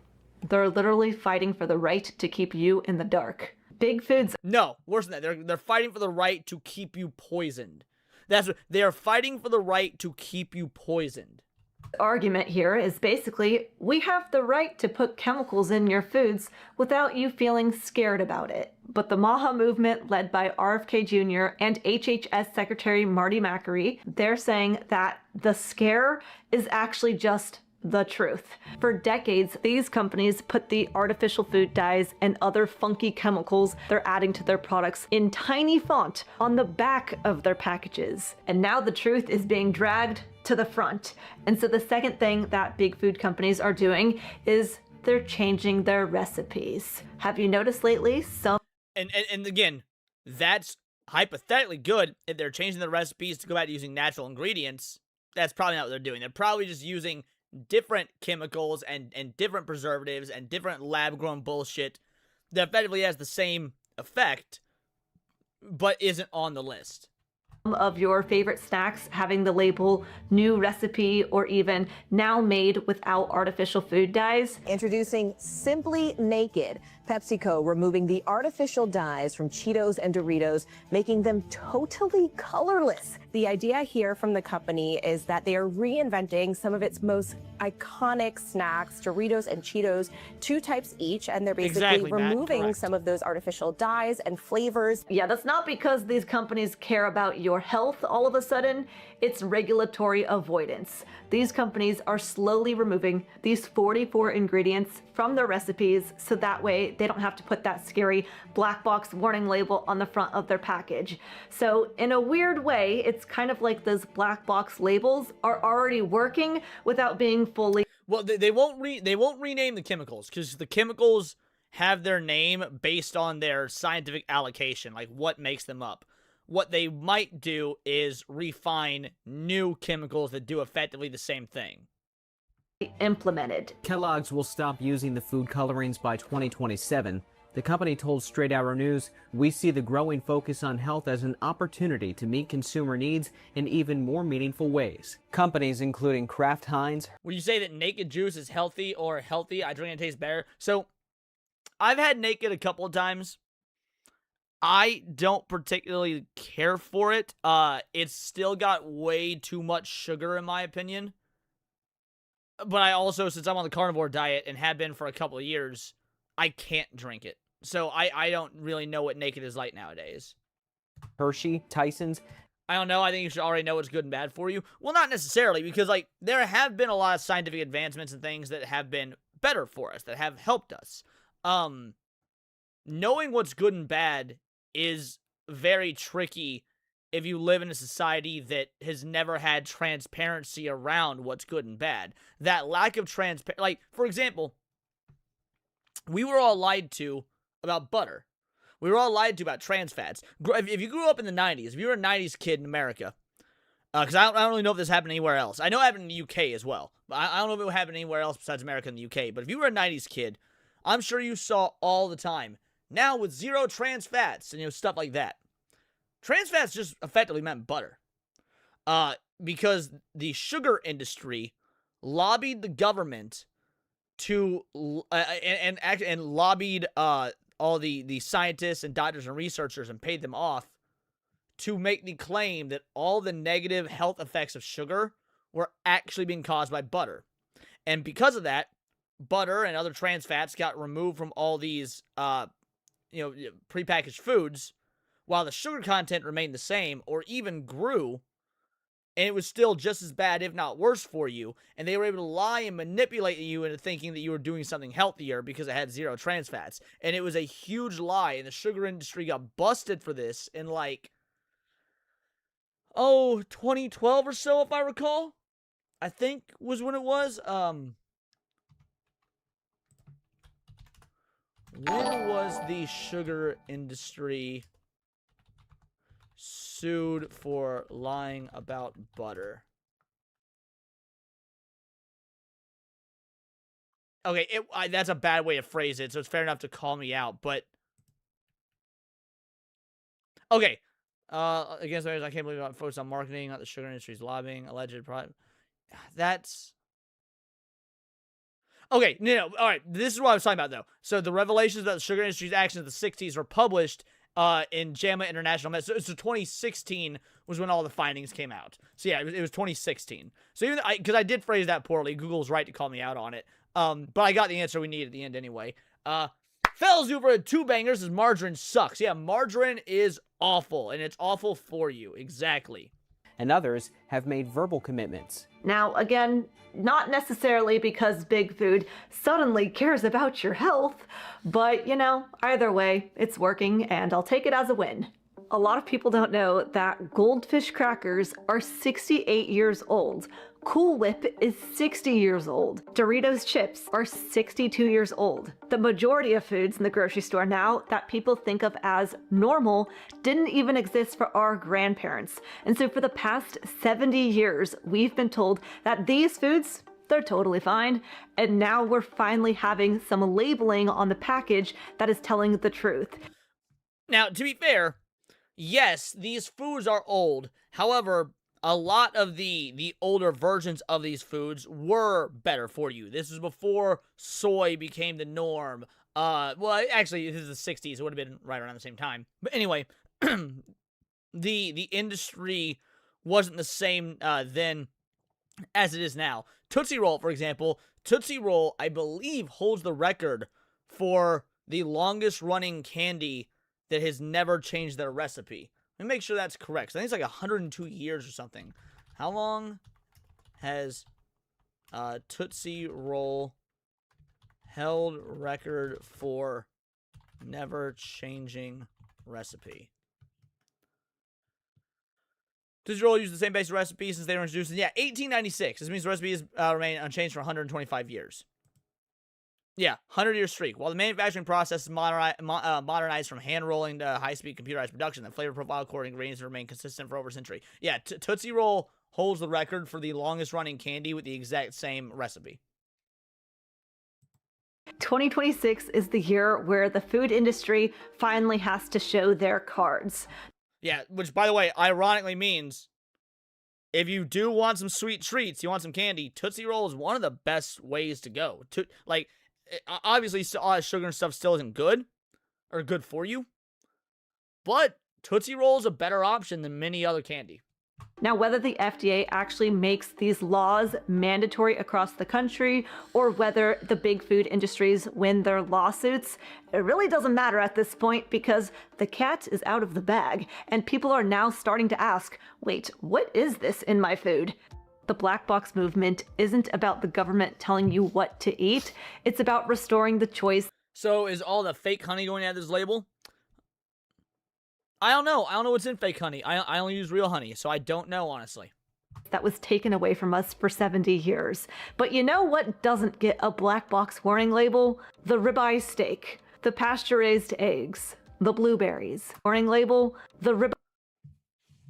Oh. That's right, baby. Look at that thick, succulent, juicy fucking meat. Ooh, that's so good right there. Look at that. Looks like it actually needs a bit more salt. Doesn't look like it's properly salted, but god damn, that looked good, son. Ribeye steak. Oh, fake honey is corn syrup? Yeah, if stuff includes corn syrup, it'll probably have to be marked, yes. The pasture-raised eggs, the blueberries. Well, That's not gay. That's not gay at all, War Wizard. That meat comes from a cow. Cows are female. No. That comes from a cow, and cows are female. That was the opposite of gay. That was straight as fuck. Big Food Corporation. Little Miss Anonymous, you are incorrect. You say if blood is spilling out of it, you're not touching. The redness of meat is not blood. The redness of meat is not blood. People say they like their steak bloody or whatever. That's not true. First of all, your meat should be red. That is inherently healthier. Your meat should have red and pink to it. But it's not blood. Are trying to explain why their chemicals are safe for you and your family to consume. Real food is just being real food. It's just one ingredient. It doesn't need a label. It has nothing to hide. Real food. I don't know what that is, but it looks like Alfredo sauce. That was basically my dinner tonight. Homemade meatballs, Alfredo sauce, cheddar cheese, and some Parmesan. just one ingredient. It doesn't need a label. It has nothing to hide. We don't need to have these magnifying glass and black boxes on real food. Real health is built by stepping outside the system and just getting back to the I think it's like 60 to 70 male, 30 to 40 female. I don't know what you're talking about, Sanguine Tails. There's no such thing as a male cow. Like, there's no such thing. Cows are inherently female. Meat should be eaten. Oh, meat should be beaten. Oh, sorry, wrong meat. Basics. And if you enjoyed this video, I know you're going to be curious about how AI is impacting our food and the food products being produced. I'll leave that video right here. Don't be silly. Subscribe to Lily, and I hope you have... And really quickly, I'm just going to tab this for later. We're not going to do it now, because I don't like watching the same creator twice in a row on streams. But we will save that to watch later for maybe a different stream. You know the... Alrighty, that was a great video. There is the link. Make sure to give it a like. That was quite well done. I love anytime we can stream and go into these deep dives into the food industry, because it is... I don't know what... It's super important to me that folks eat healthy. It's just one of those things that is so under talked about, because when talking about eating healthy and you know, this, that, and the other, it always seems so politicized, but it's something that our country has been just absolutely terrible about. So I feel like it's something that we need to focus on, and it's one of those things that could make America #1 again. Is actually having, you know, the mass majority of our population not as these fat, slovenly pieces of shit. There's 2 kinds of male cow. One is a bull. Right, there's a steer. No. Wrong. All right, hold on. Are all cows female?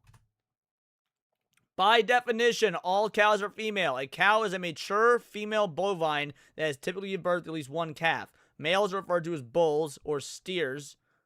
Yeah. Cows are always female. Always. Yeah, cows, the species we get... Oh, shit, I wasn't sharing my screen. But yes. Cows, by definition, are all female. You said there are 2 kinds of male cow. You are wrong. There are not 2 kinds of male cow. All cows are female. A cow is a mature female bovine that's only given birth to 1 calf. Males are referred to as bulls or steers. Bulls and steers are not cows. Yes, right, Sanguine. Fucking hell, read the goddamn words on the screen.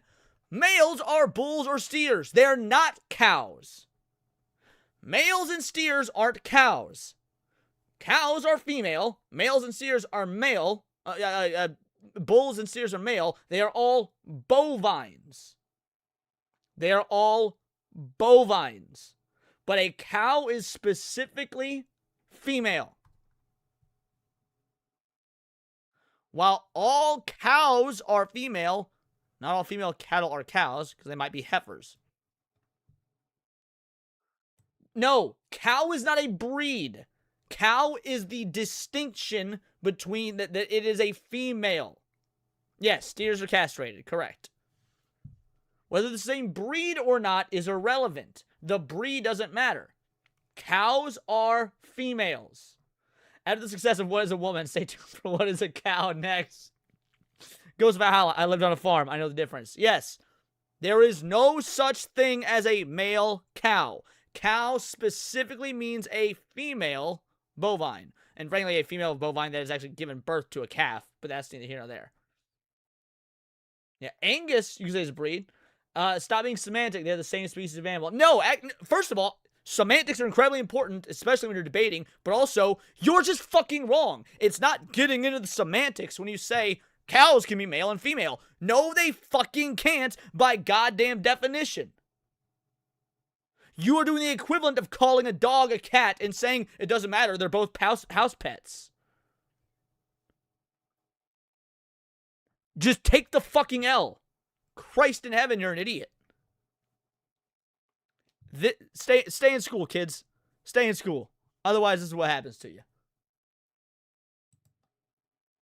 Alright, give me one moment here. I need to update something real quick.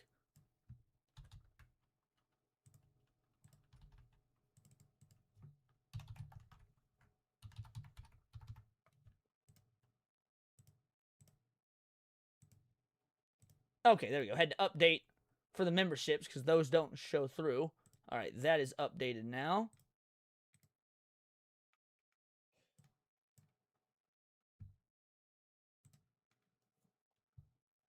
I think what he meant to say is like calling a male dog a bitch would be wrong. No, I meant what I said, but you're right. That is also as entirely accurate. You just made another good analogy. Calling a male dog a bitch would be wrong, but cow is not the equivalent of dog. Bovine would be the equivalent of, well, it would be the equivalent of canine, but even so, cow specifically means a female. No, that is the end all be all. There is no alternate way to look at it. Straight cis male gets it. Everybody else in the chat gets it. You continuing to argue is just you digging your L deeper. There's a reason why annoying women get called cows. They all taste good. That's what I care about. That's fair.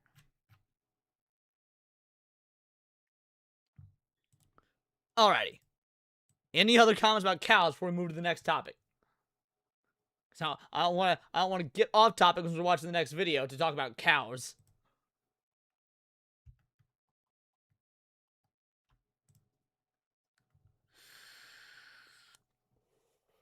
Don't have a cow, man.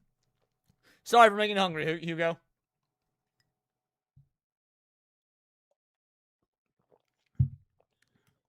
Always want to try Wagyu beef. I have as well, but I also worry it'll end up being overrated and won't live up to the hype. I want to try Kobe beef is what I want to try. But that shit's $100 a pound. Probably ain't trying that in my lifetime. Alrighty. How Japanese people can't believe these American work rules are real. Now, I'm curious as to how the Japs are going to respond to our work rules, but I'm also wondering what work rules that they, like, because a lot of these videos don't necessarily get stuff, you know, correct in terms of what the rules are in America. So, let's find out. Oh, Bison's great, by the way, Ghost Valhalla. Yes, Bison's incredible. 日本人からしたらありえないアメリカの職場に実在するルール。その1、ちょっと今日メンタルやばいから。Alright, these subtitles are big enough. I don't need to read to you guys, right? You got this? You can read? 会社休むわ。何？どうした？お前の好きな VTuber に彼氏がいた。Did your favorite VTuber turn out to have a boyfriend or something? Bro. This video is gonna be awesome. いわゆるメンタルヘルスデーだよ。セラピー行ってくる。そんな聞いたこともないようなものを勝手に作るな。はい、日本ノーエラー発生。これは実際に実在するものである。いや、これ日本人がアイドルに彼氏いてショック受けて引きこもるのと同じやつだろう。日本ではメンタル Alright, the joke doesn't work as well once you're... comedy in threes. We'll see. Comedy in threes. イコール自分が弱いと扱われがちである。だが西洋の文化ではそんなことない。日本人はこれ隠すよな。で、誰にも言わないで心療内科とかに行くっていう。アメリカでは普通にセラピーに行ってるっていう。隠さない。ついでに日本のアイドルは彼氏隠すな。お前日本の気まずいところをこの動画で言うな。メンタルヘルスデイというものがある。日本ではメンタルが病んでもセラピー行ってきますという人間はほとんどいない。日本ではメンタルの不調イコール自分のせいと考える人が圧倒的に多い。だから恥ずかしいものである。アメリカに限らず西洋に存在するメンタルケアのために仕事を休むという行動が日本では見られることがほとんどない。その2ね。I guess that makes sense, right? Like, to be fair, that I don't think that's something that should be normalized in America. I don't think we should be taking days off for mental health. So I get why that would surprise Japanese individuals. But I don't think that's something that should even really be tolerated in America unless it's under extreme circumstances. Like, okay, if you have you lost a loved one, that we already get time off for that. You know, we can go to the funeral. We can take a couple days off for bereavement. I even think if you lose a pet, like if you have to put down your dog or something like that, you should be able to take, you know, like a day or whatnot, just because that's where. But if it's just like, oh, I've worked 3 months off or 3 months without a day off except for my regular days off, and I'm just so stressed, I need to take a mental health day. that shit shouldn't fucking fly. That shit shouldn't fly whatsoever. Yeah, exactly, Butterframe and Gold. Your mental health is your problem.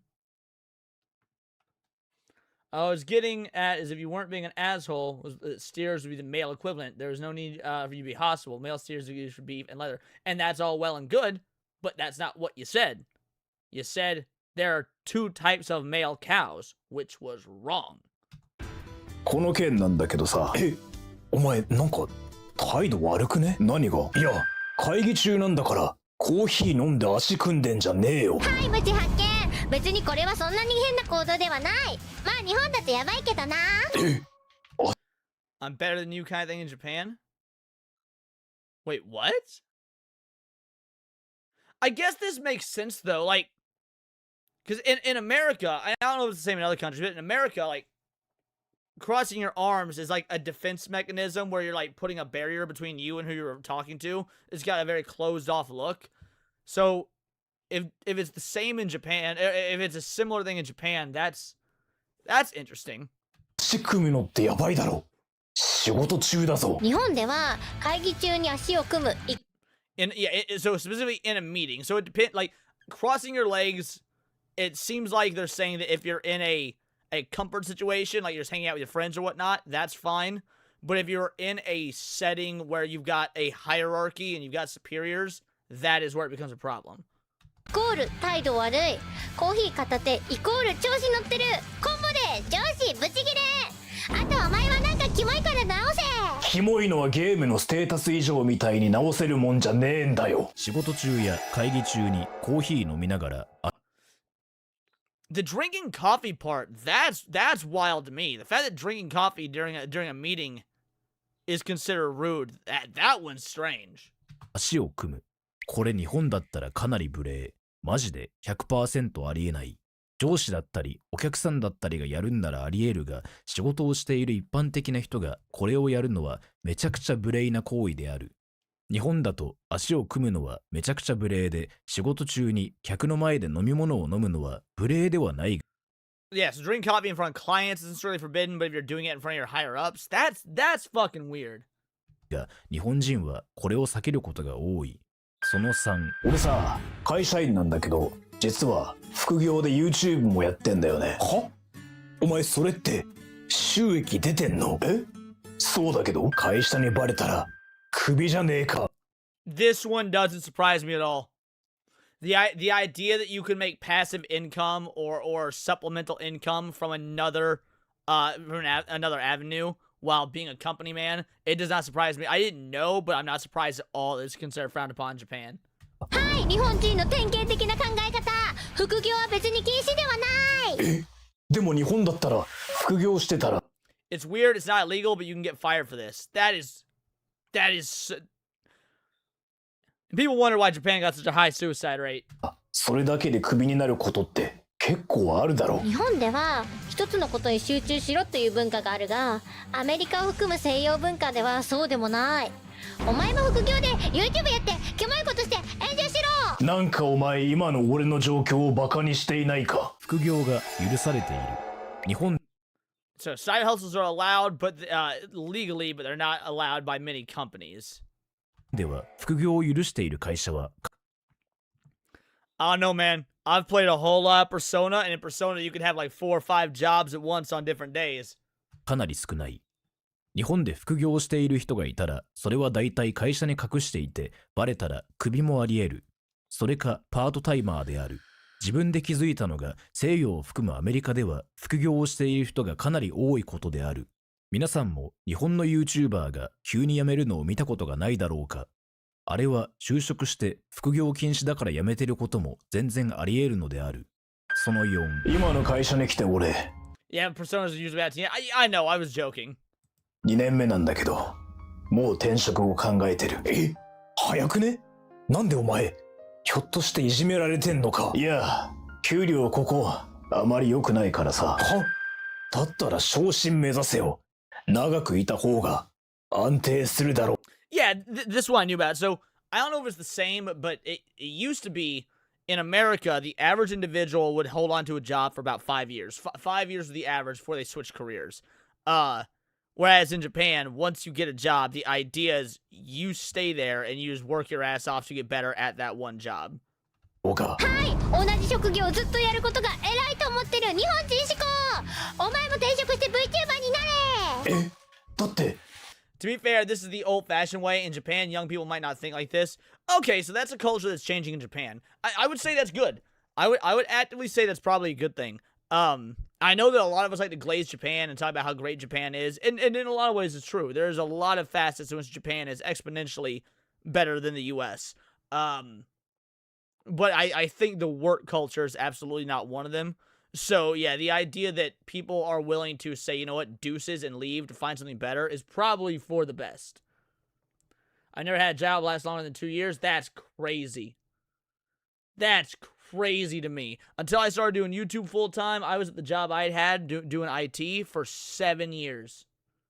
7 years. And yes, that is true, Melphis Sky. They do put suicide nets around certain like warehouses and assembly lines and stuff in China, yeah. ことを長くしていた方が安定するだろう。昇給もあり得るし。日本人は長く勤めるイコール誠実だと思ってる。日本の平均在職年数は12年。日本だと一つの会社で一生過ごすやつとかよく聞くよな。アメリカでは転職イコールキャリアアップ。アメリカの平均在職年数は4年。分かったらお前も VTuber でファン集めろ。会社員が転職して VTuber になるのって子供がプロゲーマーになろうとしているのとあまり変わらないだろう。転職イコールキャリアアップと思うアメリカ人。Alright, so this is more just a piggyback on the other one. And yeah, job hopping absolutely can be career growth. And not necessarily. I don't know about you guys in chat. I've actually gone from jobs where I was making more to jobs where I would make less, but the avenue for growth was verifiably better. So you can, if you can afford it, you'll take the pay cut for the short term in effort to have a long-term, better pay. 日本だと転職イコールキャリアリセットという価値観の方が近い。アメリカでは転職は一般的な戦略で日本よりネガティブに見られにくい。日本では会社に忠誠かどうかをかなり重要視するので、一つの会社にずっといることが多い。I wonder if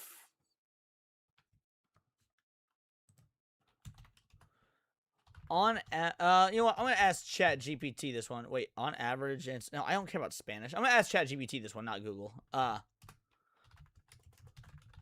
On average, do office jobs in Japan pay better than in the US? Short answer, no. On average, office jobs in Japan do not pay better than the U.S. In fact, they usually pay notably less. Here's the breakdown. The U.S., white-collar office jobs, average full-time wage about $80K annually, medium wage about $43K, which is about what I made at my previous job. In major white-collar sectors, tech, finance, corporate roles, salaries often exceed the national average and scale aggressively with experience. In Japan, typical professional salary is roughly $41K a year, so it's not like it's too different. Many full-time workers average $26 to $31K depending on role and seniority. That means the average Japanese office worker earns significantly less than the American one. Okay. But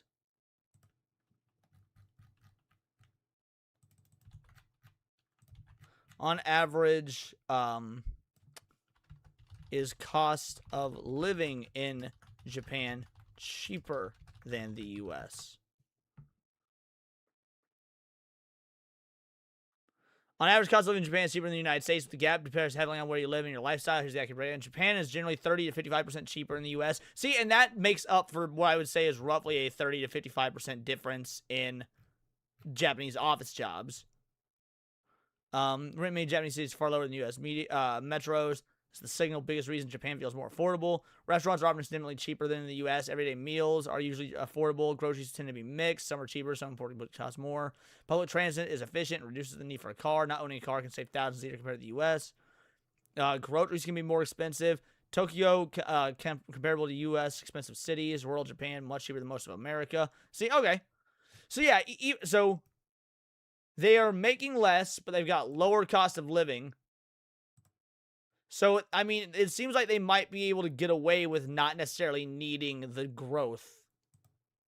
アメリカはキャリアアップのためなら転職することも普通である。その後、なあ、明日遊ぼうぜ。ああ、悪い。明日俺、副業で忙しいから。アメリカ人ってなんかめっちゃ働いてね。気のせいか。じゃあ来週はどう？悪い。俺キャリアアップのために最近勉強してるんだ。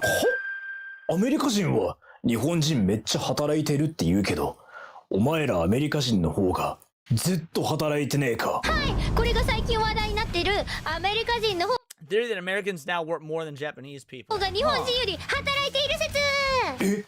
でも日本人って働きすぎのイメージがあるんだよな。アメリカ人の方が本当は働いてるっていうのか。そりゃあ昔な。最近は価値観かなり変わってる。アメリカは It's more that you have to work to survive in the US now, I guess. Wait, what? I don't know how you can measure this. I don't know how you can measure this. America runs on performance. If you want money, you grind. I mean, that's true. But how is Japan any different? Because that's just the nature of a capitalist society. You know, the best kind of society. 成果主義だから稼ぎたいやつは鬼働くんだ。しかもこんな経済状況だからずっと働くしかない。副業もしてるしな。そう、アメリカで起きてるのは二極化である。働くやつは異常に働く。それに比べて日本人は手を抜こうとしてるやつが最近めっちゃ増えた。お前もアニメ見てないで働け。 Stop watching anime and get to work. Fuck you. I spent 7 years watching anime on the clock, son. On the clock. お前ひょっとして俺のことをニートだと思っていないか。最近アメリカ人の方 Americans are actually working more than Japanese people. 日本人より実際働いている。日本人は働きすぎっていうイメージがあると思うが、ここ最近になって気づいたのが、アメリカ人で働いているやつはマジで日本人。So Americans that work are genuinely grinding harder. So are they saying America has harder workers than the Japanese? If that's the case, that's awesome. I'm A-okay with that. 人より働いているということである。アメリカでは二極差が激しくなっており、ずっと仕事してるやつはマジでずっとしてる。Yeah, the ones who work never really stop. I mean, dude, I've said it before. I ran on about 5 hours of sleep a night, every night, for about 2.5 years while doing YouTube while I was still working. Like, because I started my YouTube journey when I was like 4.5, 5 years into my previous job. So I would work. After work, I would do my videos, streams, the whole nine. After that, I'd go to bed. I'd get about 5 hours of sleep. I'd wake up, and I would just do it all again until I was finally doing enough to kind of justify quitting my job and doing YouTube. So, like, yeah, to be fair, Americans, anecdotally, that was my experience, never really stopped working. Even when I'm not streaming or doing videos, I'm usually doing something online or YouTube or work-related to further the channel. その6。なんだこの画像面白い。そうだ。仕事のスラックのハッシュタグミームスに投稿するか。は？仕事 This is what I personally think, but Slack itself might not be a huge thing in Japan. のハッシュタグミームス？お前ら仕事でふざけてんのか？いや、仕事のスラックにミームを投稿するチャンネル。Yeah, we absolutely had a meme channel in my IT job. があるだけだけど。お前らって。I had stayed up for 48 hours. The manager set my car for. Dude, I would do something similar. Like I would have an hour lunch break.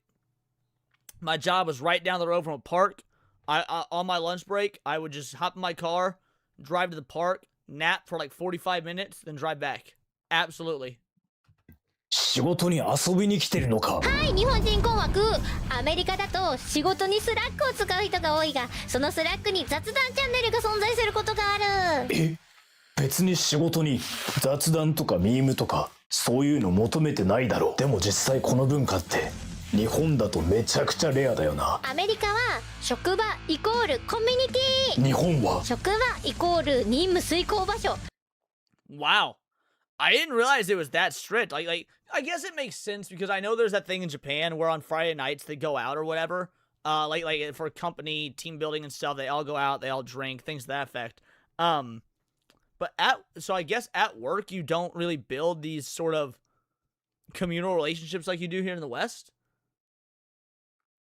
Adult children, that's what goes to Wordling for casual chat and memes. No, I completely disagree with this. As somebody that, I ran a team of, anywhere from 22 to 44 people when I was doing sales for CenturyLink. and you want your team to feel cohesive and like they're working together. So having them be friendly, be able to banter and talk back and forth and tell each other jokes and have a generally good time was great for productivity. I don't think that's an adult children thing whatsoever. I think that makes perfect sense. 仕事終わったら早く帰れ。じゃあお前も仕事しろよ。オンラインで会社内でミーム投稿とか雑談をする文化。アメリカでは職場でコミュニティを作りたいからか、アメリカの企業ではスラックに雑談チャンネルがあったりする。日本ではこういう場所での業務外コミュニケーションはほとんどない。だが日本では飲み会というものがあるため、そこでコミュニケーションをしているのである。Yeah, the drinking その parties. 7。あれ、そうや今日。Being friendly off the clock doesn't help productivity at work.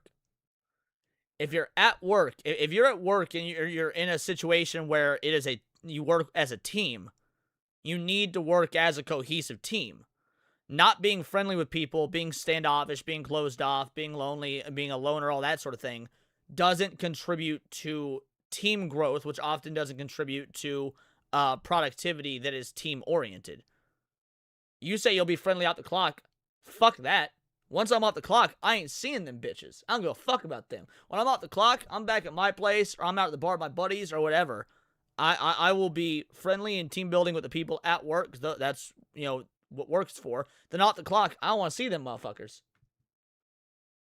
CenturyLink's an internet company that exists all like throughout the South and the West and whatnot, or the South and the West, Arizona, Louisiana, Washington, New Mexico, places like that. ジェシカの誕生日じゃん。よし、じゃあケーキ持ってこい。今日は社内パーティーだ。いや、まあわかるけど、でもそれ別に休みの日に個人でやればよくね。はい、社内パーティー発生。日本人のお前は家に帰れ。なんだこれいじめか。てか、会社でパーティーをするのか。アメリカでは普通。コミュニ Yeah, office parties are always a blast. Office parties are also great for productivity. I never liked drinking with coworkers after a certain time. It just got dumb. Yeah, I in the 7 years that I was doing IT with the company that I was doing it for, I went to 2 total drinking parties with them. 2. They held I think they held 2 annually, so there was 2 a year, so there would have been 14 the entire duration of the time I was there. I only ever went to 2. I got my own shit to be doing off the clock. Are you still going to say that if you get falsely accused of sexual harassment? That's happened, and I left the job because of it. That's absolutely happened. I left the job because of it. But that's just nature of the beast. You still, look, you're going to have to sacrifice some shit for productivity and efficiency.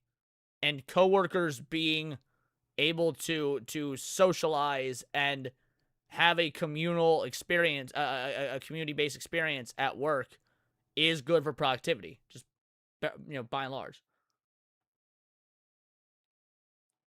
Well, the military is, you can't compare the military to the private sector. You can't compare the military to the private sector. Because, I mean, it's not just IT. All this sort of stuff that I'm referring to was also the case when I worked at Waffle House, or when I worked at Kmart. You know, when I was doing, my early jobs in the food industry, or in, like being a cashier, what's that called? The service industry or whatever. But yeah, the military is not comparable to the private sector. But even so, in the military, you would have that as well. You've got that camaraderie that comes, you need camaraderie amongst your, I would assume your brothers in arms, because that way you're going to watch each other's back and keep each other safe. So, retail, thank you, that's what I was looking for, retail. の一員が誕生日なんだから別にいいだろ。日本だと従業員の誕生日を会社でこんなに祝うのってあんまりないよな。日本は仕事は仕事。分かったらお前は帰れ。いや。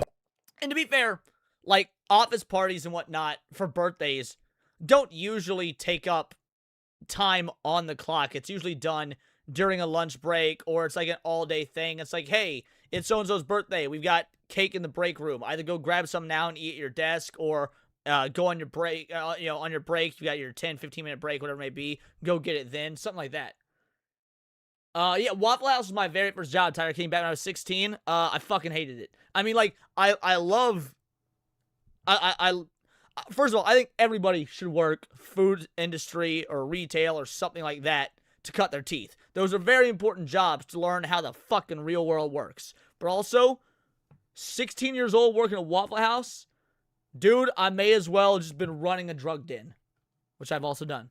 これ俺に対するいじめだろ。会社で誕生日パーティーとか行ってケーキ持ってきたりする。これ実際に視聴者の話聞いてて気づいたのだが、アメリカでは従業員の誕生日にケーキ持ってきたりして普通に会社で祝うのは変ではないということである。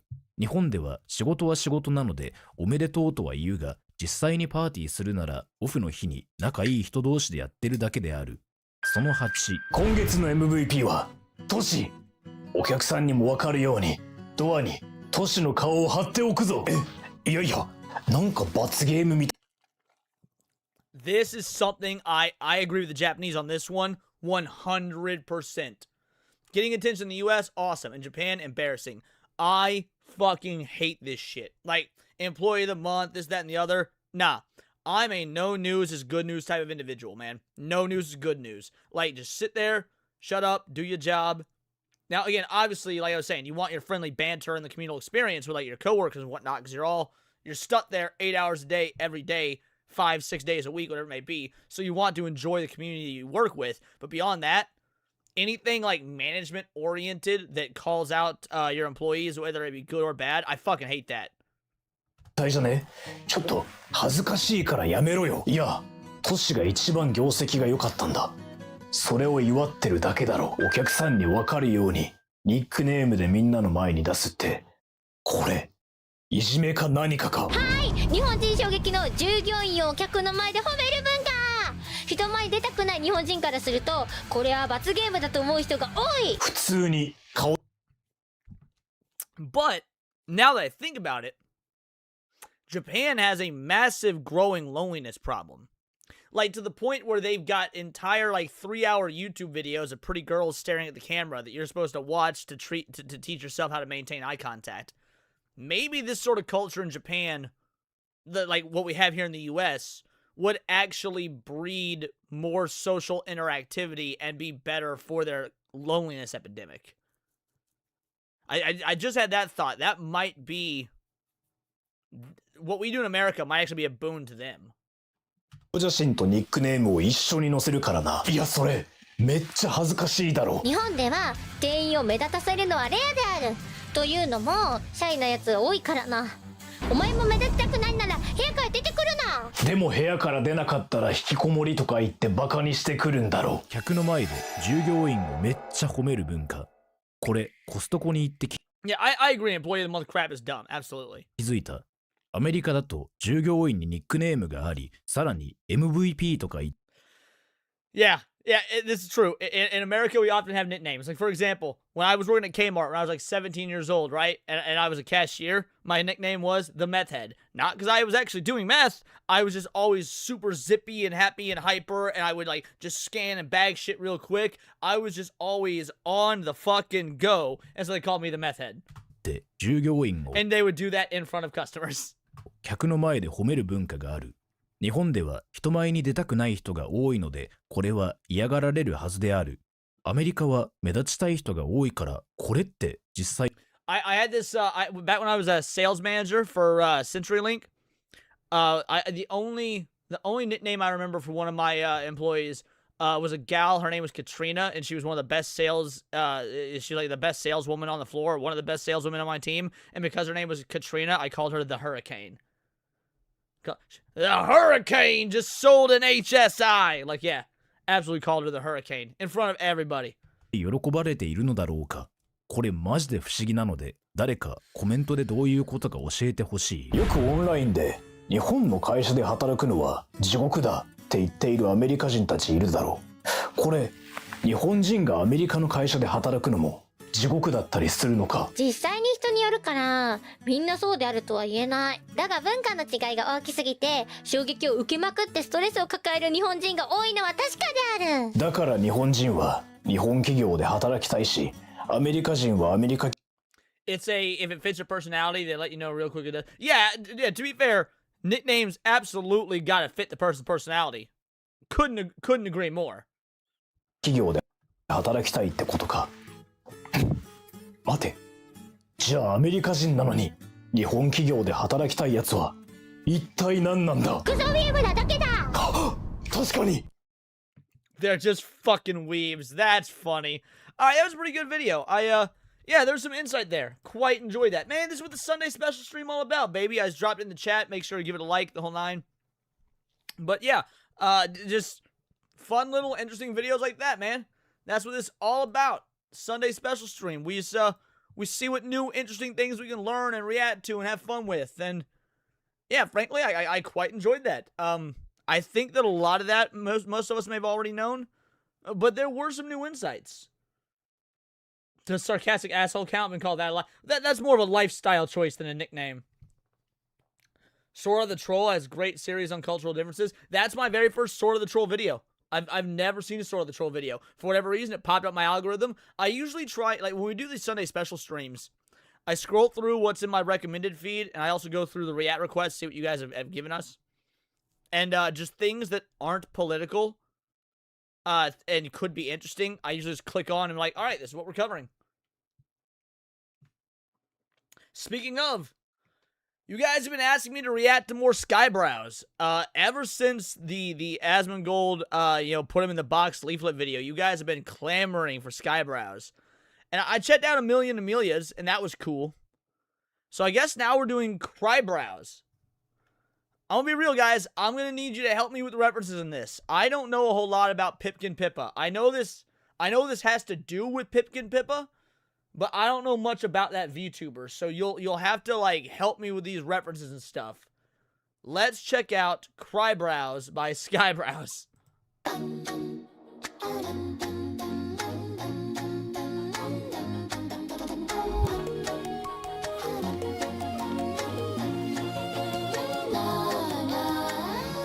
Candy ass Candice and nothing in between. Not trying to be mean, just say what I'm seeing.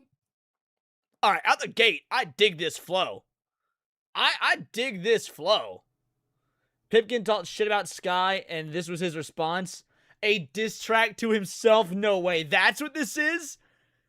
This is a diss track to Skyebrows about himself because Pipkin Pippa was talking shit?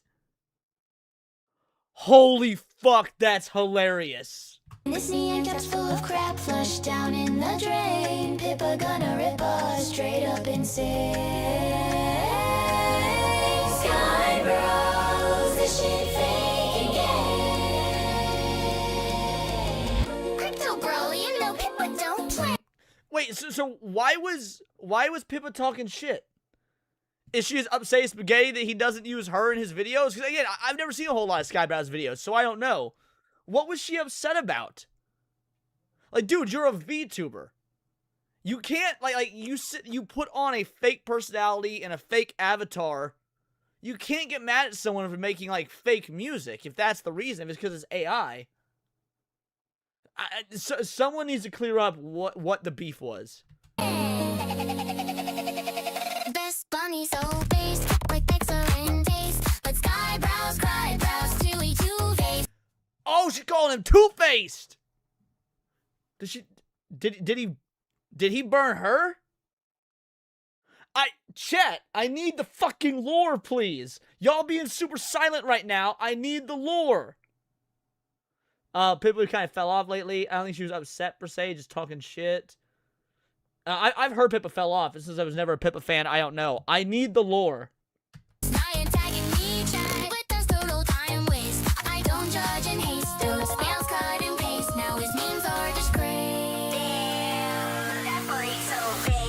Creamy moon gyro, ruffle tomorrow. All that clout he borrowed, shit straight biz. All the clout he borrowed? Homie went in on writing a diss track on himself. That's a banger. Pippa is friends with Kersha. And I think I knew that. I'm not. So many people are friends with Kersha. And again, I don't watch Pippa. But yeah, that doesn't surprise me.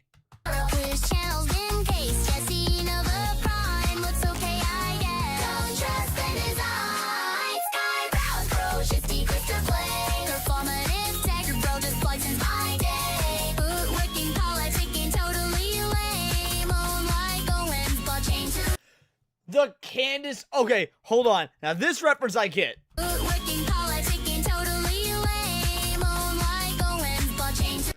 So there's this incredibly weird cringe clip of Candace being like, I don't think so. And like she's like moving her head like if you ever watch a horror movie and the ghosts had these like weird herky-jerky movements, that was what Candace was doing.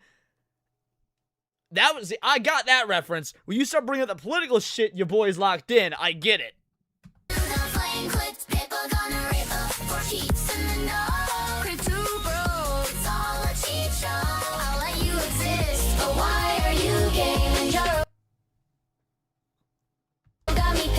I'm not gonna play. I rate you like Nvidia, like Bill Gates with chlamydia. Farming's alarming. Bunny ears, there's no charming. Jack Ripper rabbit with the homicidal habit. Where's that wood chipper? 1 sec, let me grab it. Rebrand this mess. Don't stand this pest. Right for picking. Let's big kicked in. Dude. Again, these are bars. These are fucking bars, bro. Coin crash, engine turn to ash. Fake cloud slash and Jolin cash. People's attacking your empire cracks. From buddy to nothing, your legacy lacks. Uncanny cannabis, extract and retain. Completely inauthentic. Just calling it plain. Collecting VTubers like a Pokemon game. Collecting So is her gripe, I think I'm getting it now. Is her gripe that he includes all of these like based VTubers and stuff as a way to clout chase? Like she thinks that he including them in his videos gets people who are fans of like Leaflet and Kershaw and stuff to watch him simply because like, oh, he's using VTubers I like, so I like his stuff. Like is that Pipkin's beef? People gonna ripple, they're all just the same. If you know what I'm saying. Don't send me again. Don't send me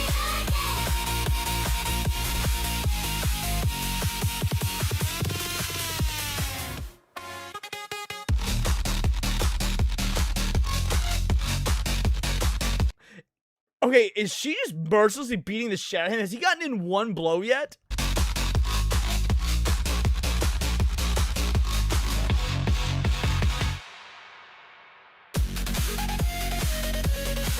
Bro, that switch up though, son. Like, again, I don't give a fuck if music is AI or not. If it sounds good, it's good. To me, it is no different than these fake broads that have been using auto-tune since 2002. Honey, that's not your real voice. You had work done on your nose. Like, we get it, Britney Spears. So, dude, this is a bop, bro. This is a bop.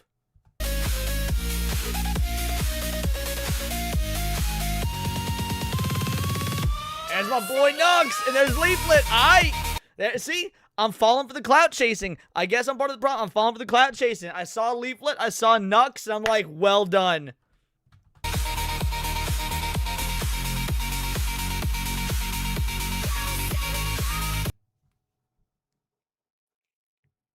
And he had to throw Kaya in, baby. He had to throw Kaya in.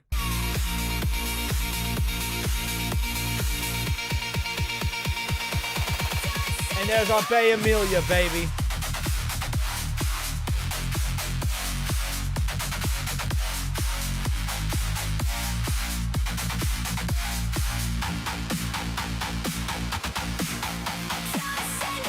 Is that Banana Kuju? Banana Juju? Is that her name? I'd love to talk with her. I follow her on X. She's super cool.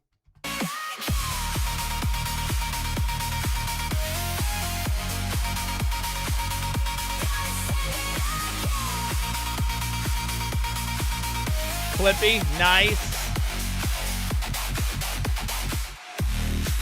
There's our boy Az. Hold on.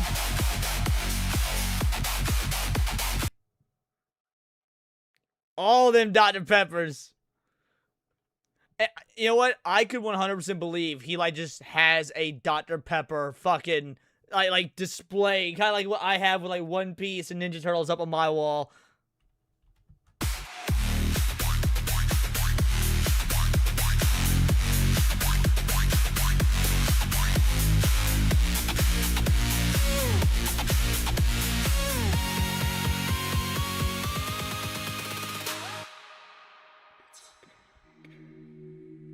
This is so funny, but you can be you, and you can be one of those, like, super cool people.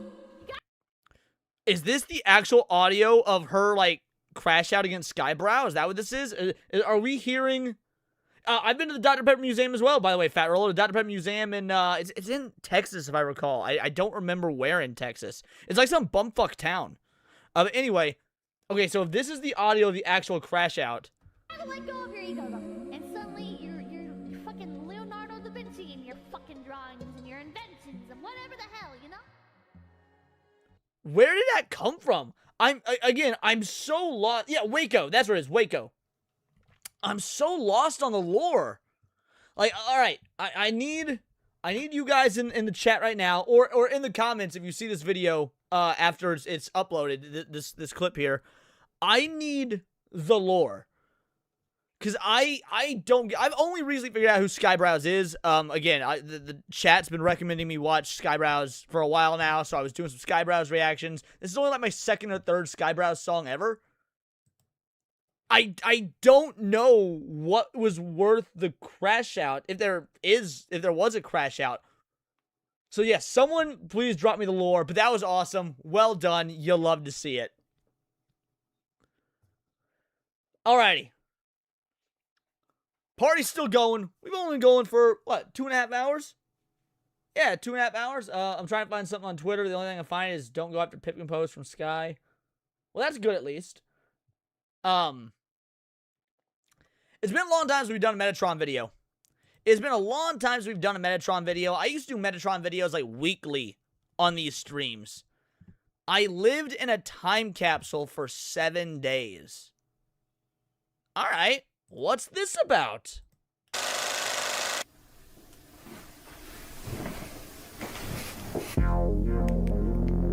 Hey, this is the beginning of a fantastic experiment and journey that me and you are going to take together. Tomorrow, I'm going to begin a time capsule, meaning that I will be spending an entire week, 7 days, in the 1980s. What this means, all of my modern technology like this, gone. When did this video come out? Alright, this came out a day ago. So was this was filmed in advance, I would imagine. Interesting, okay. Not gonna touch it. I will be allowed to use only technology that was available from 1980 to 1989. And it's not just a matter of tech, food, beverages, activities, 1 full week. And we survive it. And when I go to sleep, I will see you tomorrow morning.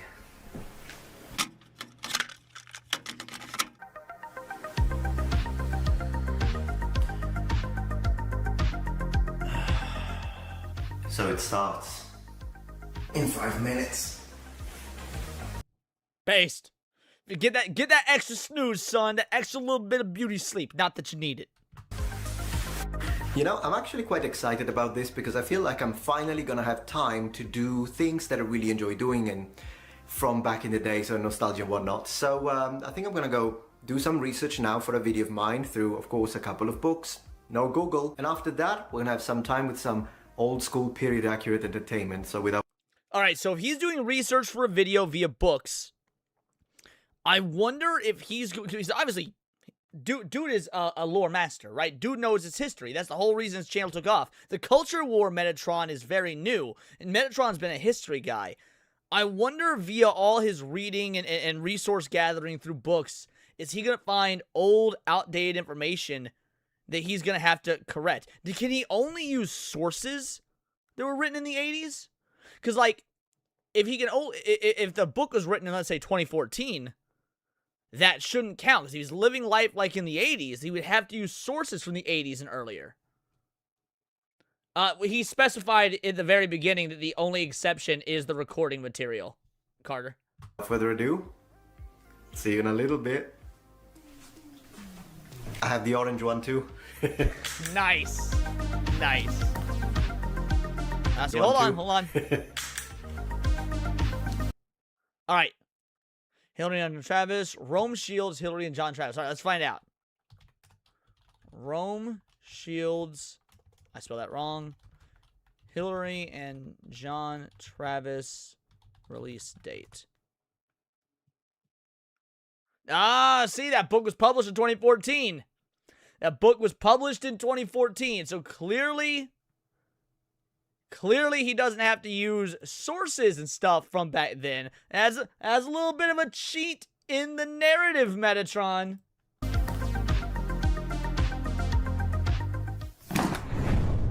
For today's entertainment, I decided to do something particularly nostalgic and interesting for me. The NES. The NES was originally released in Japan in 1983 as the family computer. It launched in North America in 1985, rebranded as the Nintendo Entertainment System. It was an 8-bit system powered by a Ricoh 2A03 processor, displaying up to 25 colors on screen from a palette of 54 with resolutions typically around 256 to 240 pixels. Now, maybe I'm wrong, but I get... No, okay, I guess RCA cables were around in the 80s, because these are plugged directly into his NES. Okay. But what really made the NES stand out was its game library, and I... Alright, hold on. Let's take a look at this game library. But what... Alright.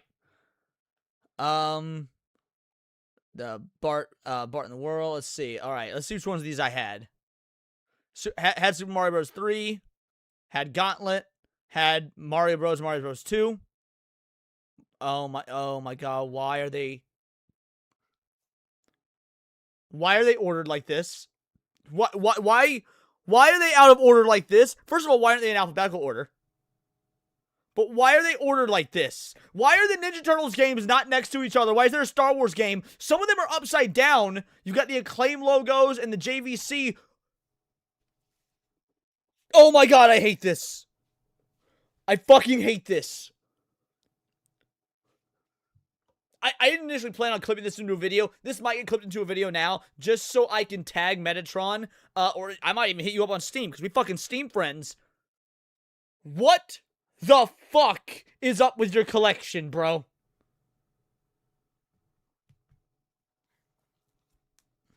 Alright, I'm gonna let it go. I had the Adventure Link, I had Mega Man, had Super Mario 1, 2, and 3, had Final Fantasy. I think I only had Turtles in Time. Was that what it was? Excuse me.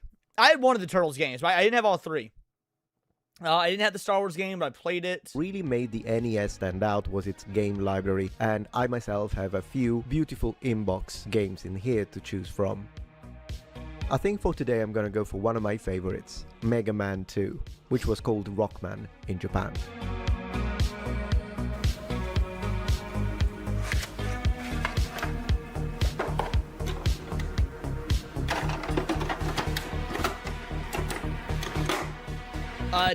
No, I did not have the original DuckTales game, even though, funnily enough, DuckTales is my favorite cartoon of all time. I did not have the original DuckTales game. And frankly, DuckTales 2 is actually a super rare, super expensive game. But I did play the remake, which, because they ended up remaking that game to the ground up on PS3. Super weird game to choose to do for a remake, but it was really fun. And thank you for the bless me. Okay, so what I am going to do now, play some NES. Let's see how this goes. I hope it works. Quick Man, my favorite. And the music is also not gonna make it. So here I am with a little coffee for the afternoon. Now, how did you make your coffee? Did you use, did you make cowboy coffee? Did you use an old 1980s coffee machine? I'm curious how much he stuck to this. I want to know how he made that coffee. Noon. Day one.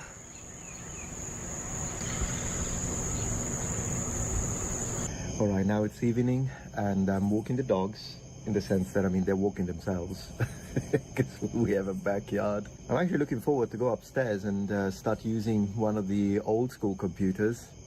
The good boy is done, but the lady... Okay, end of day one. How are we feeling? How are we feeling?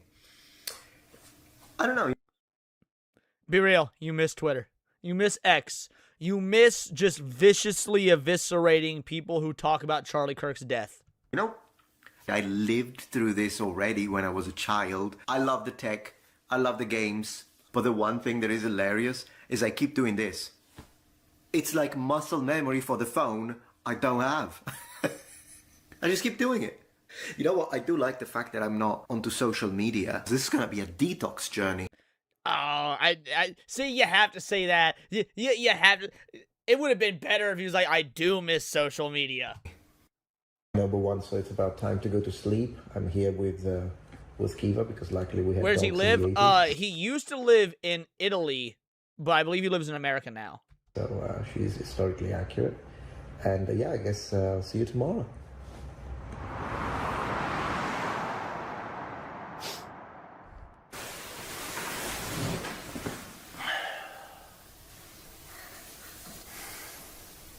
Today I'm up early.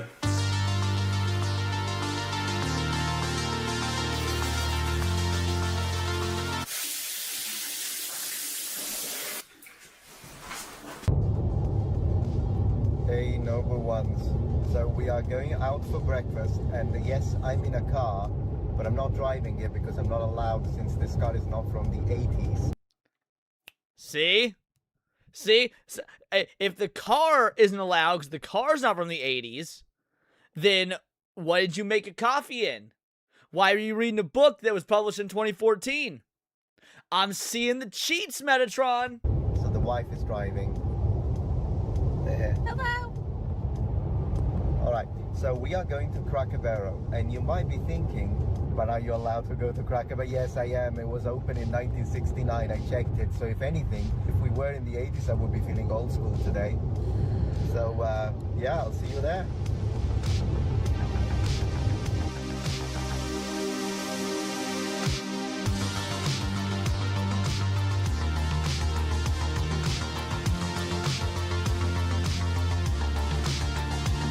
So I'm gonna get the old timers breakfast, of course, 2 fresh eggs, and a lot of other stuff that we'll see.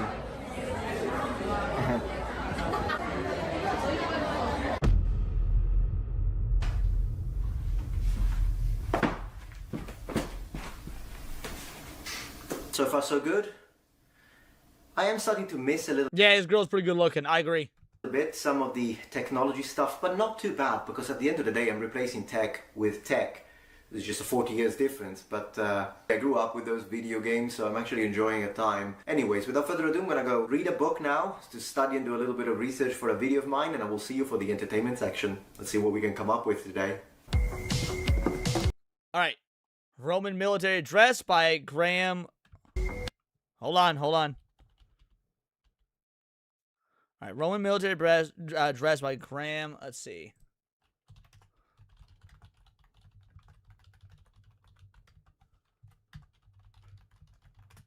Release date. Cheated again. He's cheating with his books. Of all things, he's... you should be doing your research. Alright. I'll let slide.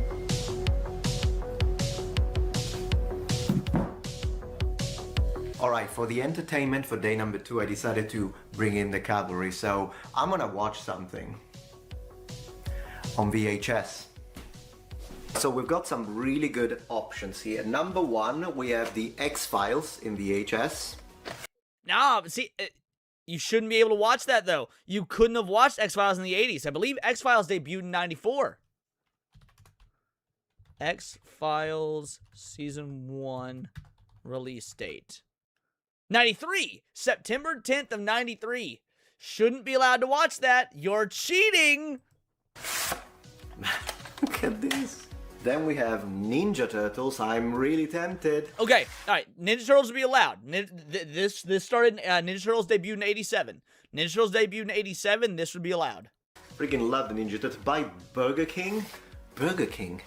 Apparently, man, you Americans always have the best things. Burger King was giving away Ninja Turtles, I suppose, and then, ooh, Seven. Nope, That's such 90s a good again. movie now given. I don't know when Seven came out. I don't care. The technology is what I'm interested in. That's a VHS. And See, I feel he says he doesn't know when it came out. First of all, it came out in I think 97. 7 movie release dates. I think it was 97. 95. Okay, 95. But yeah, no, when it came out should matter, because if you're living life like it's from the 80s, you should also limit your tech or your media consumption to media that you could only consume in the 80s. So yeah, I again, to me, this is cheating. so, how about we test it and see if it works? Alright, I'll be historically accurate. I'll do Ninja Turtles because they existed in the 80s. There you go. Fine. There you win. go.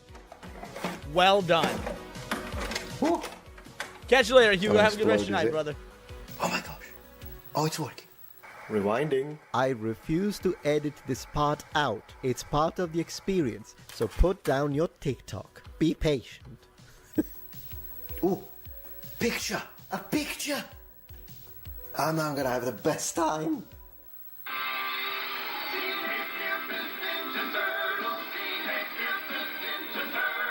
That looks so good. Oh, thanks, guys. But I'm What? just not in the mood for a party. What? He cut out the heroes in a half shell? Turtle power? Dude, okay. First of all, if we were making a top 10 list, maybe even a top 5 list of cartoon theme songs, that banger is on there, okay? That banger is top 5. I could accept maybe top 10 if you can try and think of something better, but nah, that banger is top 5. It's right up there with motherfucking DuckTales, son. Party. What's wrong, April? I'm telling you, I'm gonna make this into a weekly thing. Watching VHS next is 7. I kind of want to watch 7. Maybe I'll watch it tomorrow. Let's go.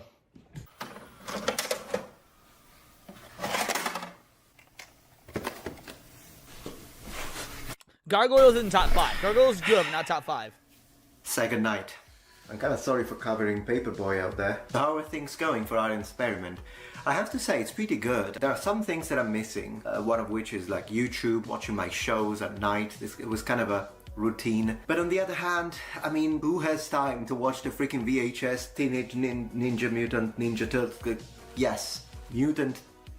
No, he probably spent longer than 24 minutes, because that VHS probably had like 3 episodes on it. Probably had 3 episodes on it, so he probably spent about like an hour or so. Hour 10, hour 20 watching it. Teenage Mutant Ninja Turtles.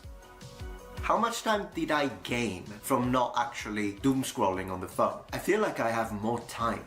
This is the one thing that I think amazes me the most, and it kind of counters as the things that I miss. And in fact, probably some of the things I miss, I don't miss them because I really love them, I miss them because I'm addicted to them.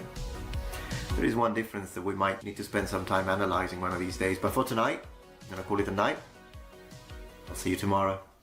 Oh, I was just talking about intro theme songs.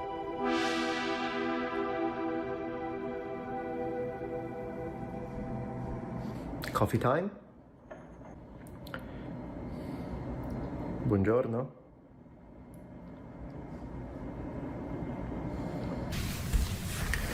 Okay. Morning 3. You know what? One thing I'm missing now is music, because usually you can use Spotify and So here's the deal. He's got a few options for music. He could obviously just do the radio. He could do a boombox. He could do records. If he has a record player, I would imagine Metatron has a record player.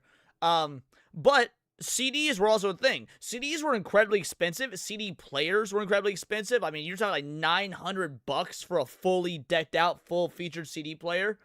That being said, you probably, I think he can get away with listening to CDs, but I think he needs to keep the music 80s. He does.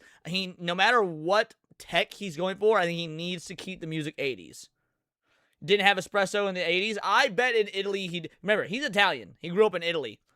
I bet they had, in fact, let's see. Did Italy have espresso coffee? I spelled that wrong because I don't drink it. In the 80s. Oh, yeah, they did.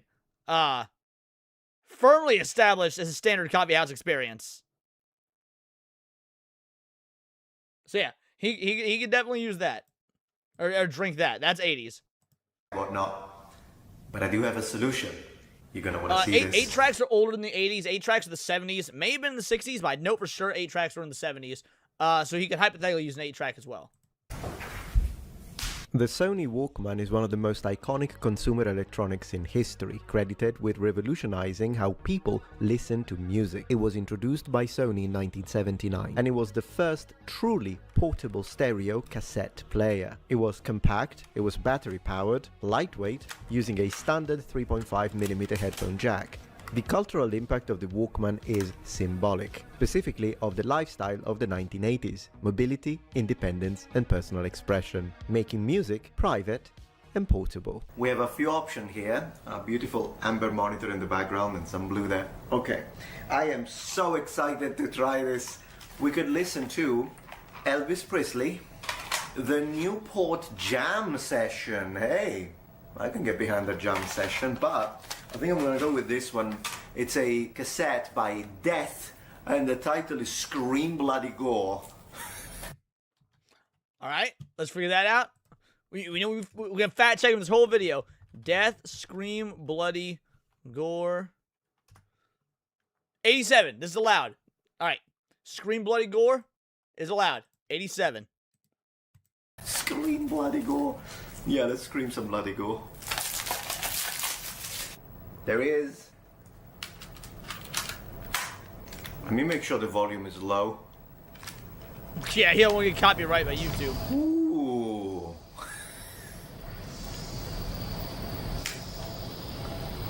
Oh, this is good. Oh, this is good. It works.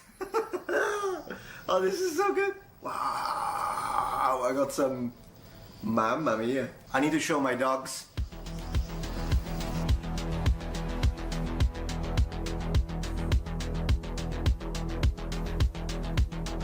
The Bruce Willis movie? Yeah, I watched it in high school, but I've never seen it since. Afternoon entertainment for today. What are we gonna do? I've got something. Oh my gosh, look at this one. Man, what a video. You gotta watch until the end because, I mean, you could miss out. A Game Boy inbox, well. My very first handheld of all time was the original Game Boy. I got it when I was 4 years old. And I think it had Tetris, and that's the only game I remember actually owning for it. Yep, the OG Game Boy. I had one of these bad boys. Let's go. This is the box, which, by the way, it's in great conditions, as you could see. Man, I remember this one.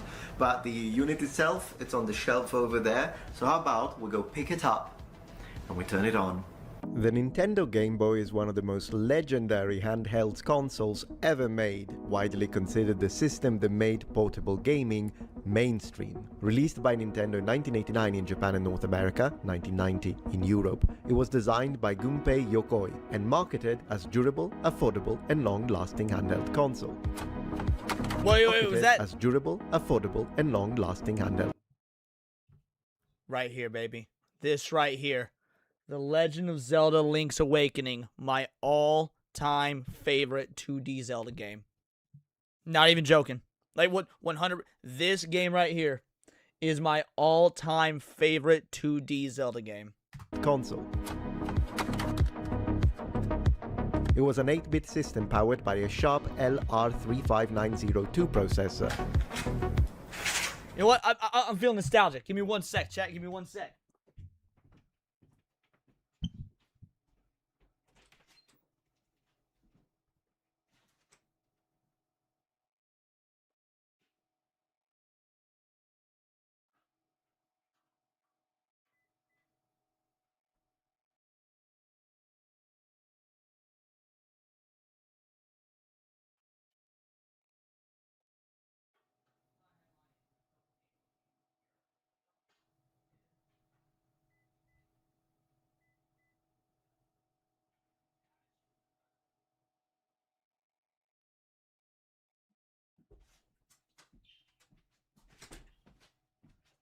Maybe not, chat. Maybe I moved him. 1 sec.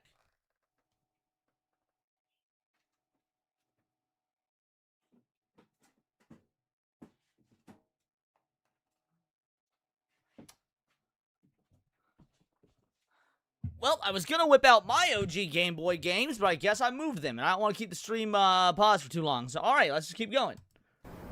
With a dot matrix screen, 160 by 144 pixels, with 4 shades of green. What up, jackass? See, I had a Tiny Toon Adventure game on the Sega Genesis. Did not have one for Game Boy. That being said, this game would have been out in the 80s.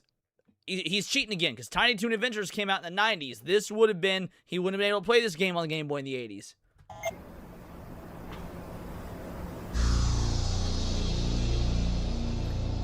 Day 4. Why do I always struggle getting out of bed? This is how it was when I was a child and had to wake up to go to elementary school. It's not like it has changed. Oh, goodness gracious. Yeah, I guess time to get up. Yay, morning. For all you Muppets morning people. It's like we're two different species. Maybe in 5 minutes. Maybe 10 minutes, considering this new development. For today's entertainment, I'm thinking something special. If there is one computer from the 80s that I remember with the dearest memories, is the Amiga 500. Now, if you have never seen one, you're in for a treat. Let's turn it on, let's put in a couple of floppy disks, see what games we can play. I'm really having a... Of all the things that he has that are still in working condition, I'm surprised these still work. I figured disc rot, it's not really discs in the way we think of it. The point is, I figured that would have happened to these for anything else. The Amiga 500 was released by Commodore International in 1987 as a cheaper, more consumer-friendly version of the powerful Amiga 1000. It was designed to compete with the Atari ST, IBM PCs and Apple Macintosh, with a CPU powered by the famous Motorola 68000. So for this machine we have a lot of amazing games that we can choose from. Today I've got, let's see, Lotus 3, Another World, 2 discs. Then I prepared for you Megalomania, the one that I think you'll like the most, but Another World is a classic. Let's get it started. So this is my base and we are in prehistory, 9500 BC. I want to wait for the population to go up a little bit. Man, I could play all night.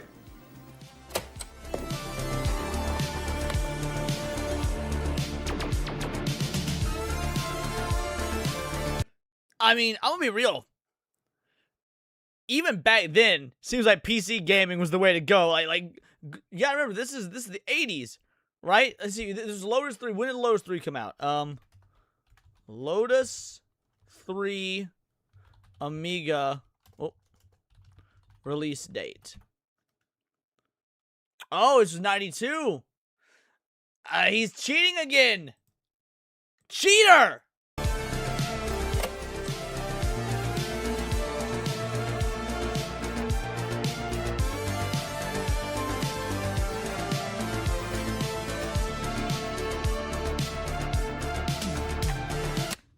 I got a pizza.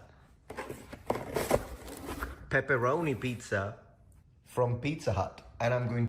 To be fair, Pizza Hut was definitely a staple. I mean, I know Pizza Hut was around. I feel like Pizza Hut really was at its highest level of prominence in the 90s, not the 80s. But it was around in the 80s. This does fit that he's able to do this. To eat this while I watch a VHS movie.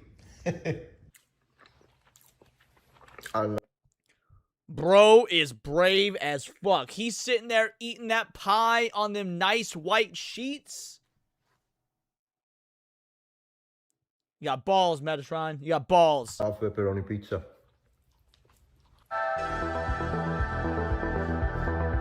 For day 5, we decided to go to Starbucks, which by the way was established in 1971, so we're absolutely okay with that. I can't even order a Frappuccino because those were introduced in 1995, but what I can do is this. So, in the early 80s, Starbucks was mostly selling beans, but it is in the 80s that they start offering drinks. So one thing that they did have in 1984 was a caffè latte. So that's what I'm gonna order. Woo. Thank you, thank you. Thank you. Yeah, at least we were nice. I mean, some customers are really obnoxious, you know. Oh, look how cute. Oh yeah, I can live with this. I couldn't. Dude, disgusting. Starbucks is the devil. Their coffee tastes like shit. you have to fix it by adding all these sweeteners and milk. It's just, no, I don't do that. When I drink coffee, I drink it black. I couldn't do it. That's disgusting. Shame on you, Metatron. It's fine with me. You give me coffee and milk. I don't need all of the strawberry cream, subdued hazelnuts. With, I don't know. The coffee cream subdued hazelnut. Yeah. For day 5 in my personal activity, I decided to do some weightlifting and body training because, you know, 80s and get to the chopper and whatnot. I'll see you at the end of the training session.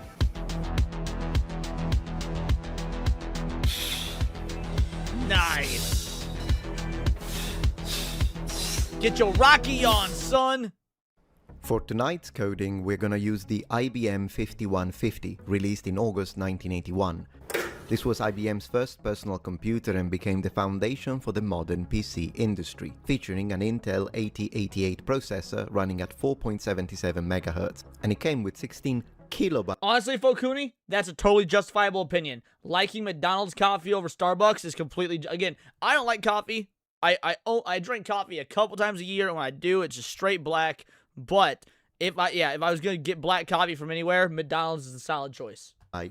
Of RAM. The monitor we are using today is an IBM 5151 monochrome display with a green phosphorus tint. It displayed text at 80 columns by 25 lines with crisp, professional quality phosphorus tint. The monitor... Fun fact. Do you guys know why? Mad props to anyone in the chat that knows this. Do you guys know why all like office tech and equipment and whatnot had this color? This sort of like cream off-white color? If anybody knows why tech from this era, the 80s and the 90s, went with this cream off-white color, I'd be very surprised. Because I'm going to let you guys know exactly what it is if nobody in the chat guesses properly. Yeah, you can call it beige. Yeah, beige works. Beige. But again, I'm not asking what the color is. I'm saying, do you know why they went with that color? It's actually really fascinating compared to today's culture and how it would never fly. Nope, not because it's soothing. Good guess, but that is not correct. Anybody else want to venture a guess? Because of Germany? Wrong again. Although, Germany did do a lot of based awesome shit. Didn't have enough avocado green paint? Nope. I'll one more guess, then I will let you guys know. One more guess, then I'll just tell you guys. Going once. Going twice. Alrighty. No guess came through. This right here. Smoking. Nicotine stains wouldn't show up as much on that color of, the beige, the cream or whatnot, and office smoking was the absolute norm. Because office smoking was just the general norm of work culture in the 80s and 90s, nicotine stains would not show up as harsh on the beige coloring. That is the actual reason that they had this color scheme as the norm for this sort of tech in that time frame. We are using today is an IBM 5151 monochrome display with a green phosphorus tint. It displayed text at 80 columns by 25 lines with crisp, professional quality characters. And I freaking love it. Matrix, anyone? What you see here represented IBM's serious entry to personal computing both in office spaces and personal home. Also, I realized that those headphones are modern and I shouldn't have used them, but I didn't think of that while I recorded this, and I'm not gonna retype the entire thing. Alright, I'll give him a pass on that one. That's fair. That's fair. So sue me. As you can see, this is a little guess the number game, and it works.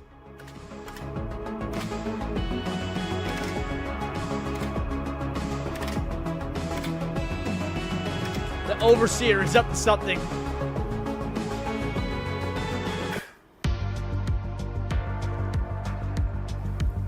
Alright guys, are you ready for a massive nostalgia rush today?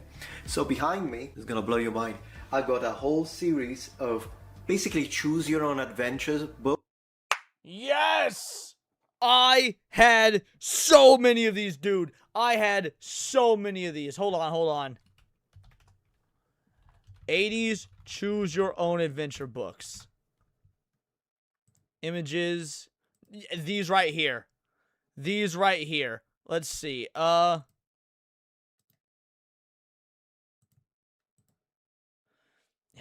codename is Jonah. House of Danger, Space Patrol. You are a shark. Throne of Zeus. There was one. I think it was called Choose Adventure Books. Vampires from Space. Was this what it was called? Yeah. Space Vampire. I think that was that was the one I had. Space Vampire. I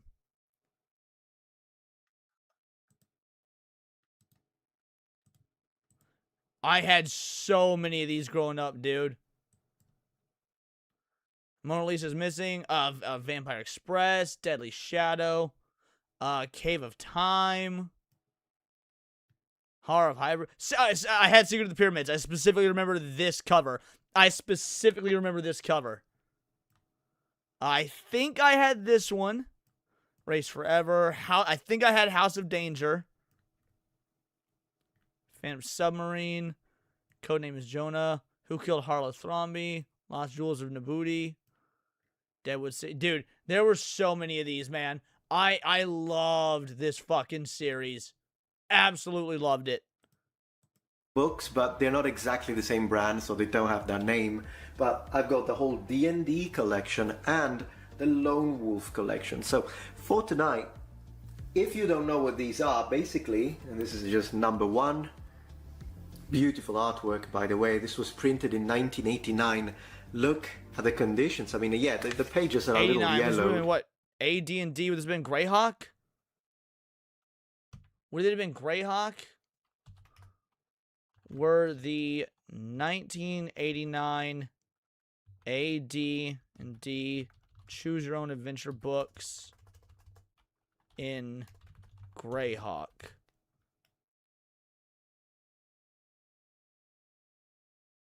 '89 was heavily associated. Yeah, that's right here. The Greyhawk setting. I knew it, baby. The Greyhawk setting. Which kind of make it cooler considering it's D&D, to be honest. But other than that, the conditions of the book are absolutely, even closes itself. Like it's I keep these in fantastic conditions. I used to play these when I was 13, and basically, yeah, as you read, you are the protagonist. And so at one point you'll be asked, what do you want to do? Do you want to attack the goblins? Dark Sun was 90s, and Forgotten Realms was 90s as well, right? Forgotten Realms didn't come out until like 94, I think. I could be wrong, because, yeah, I think, yeah, Greyhawk, Dark Sun, then Forgotten Realms, I think. A wooden door, or do you want to go down the flight of stairs in the tower? So, yeah, these adventures are fantastic. If you never played any of these, this is my favorite. This might be my next thing. I don't know, we'll see. But for today, let's go read. Also, you're a Muppet. Here it is. I'm planning on reading for at least, like, maybe 1 or 2 hours. I've got time to kill. Let the adventure begin. 1 to 2 hours, you could blitz through like a couple of these books if you got 2 hours.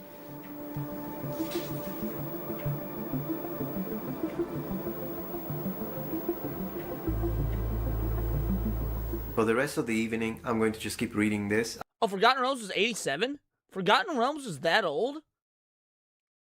Maybe it just didn't start gaining prominence, because I thought Forgotten Realms didn't start gaining prominence maybe until 3rd edition. Maybe that's what I'm thinking. I'm just enjoying it too much, so I want to see if I don't know if I can finish it, maybe. Oh, actually, that makes sense. When did... 87 makes sense, because when did R.A. Salvatore Crystal Shard release? Was 88. Okay, that makes sense, because that's how I got my start. Well, no, I actually was reading the Justiciar books first, which those were Greyhawk. My first Forgotten Realms book was the Crystal Shard, and that was late 80s. I should have known that about Forgotten Realms. Yeah, you're right. I should have known that about Forgotten Realms. I'm retarded. I want to see if I can finish it, and if I do... I mean, why did I need to wait for a week like this to actually start reading these again? It's just one of those things. You should try it. These are fantastic. But for now, I'm just going to continue with this, and then I'll go to bed, and I will see you for the next day. Alright, scratch that. There is one more computer from 1982 that if I don't show on a video about 80s technology, the fans of said computer, I'm gonna pester me in the comments for the rest of my life because you're lovely like that. You know what computer that is, am I right? Come on, say it. 1982. Commodore 64. Let's go turn it on. Oh, dude, yeah, the Claire's Quintet. I did read Claire's Quintet. Good answer. Nice. Alright, this is my original setup from 1982. We've got the original Commodore. When it comes to the video, we have an original video monitor 1702, which was a very high-end choice, we could say, because a lot of people just connected these to their TVs. And then, clearly, it comes with the Commodore 1541 floppy drive discs, which is for 5.5 inches floppies.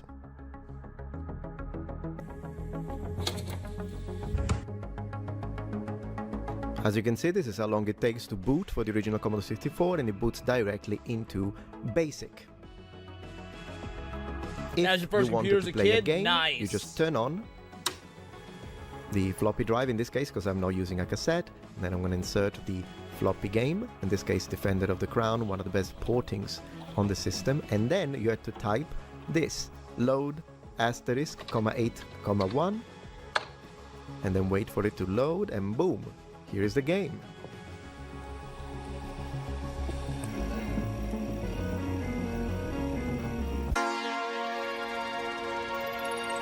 Morning 7, I'm a little sleepy.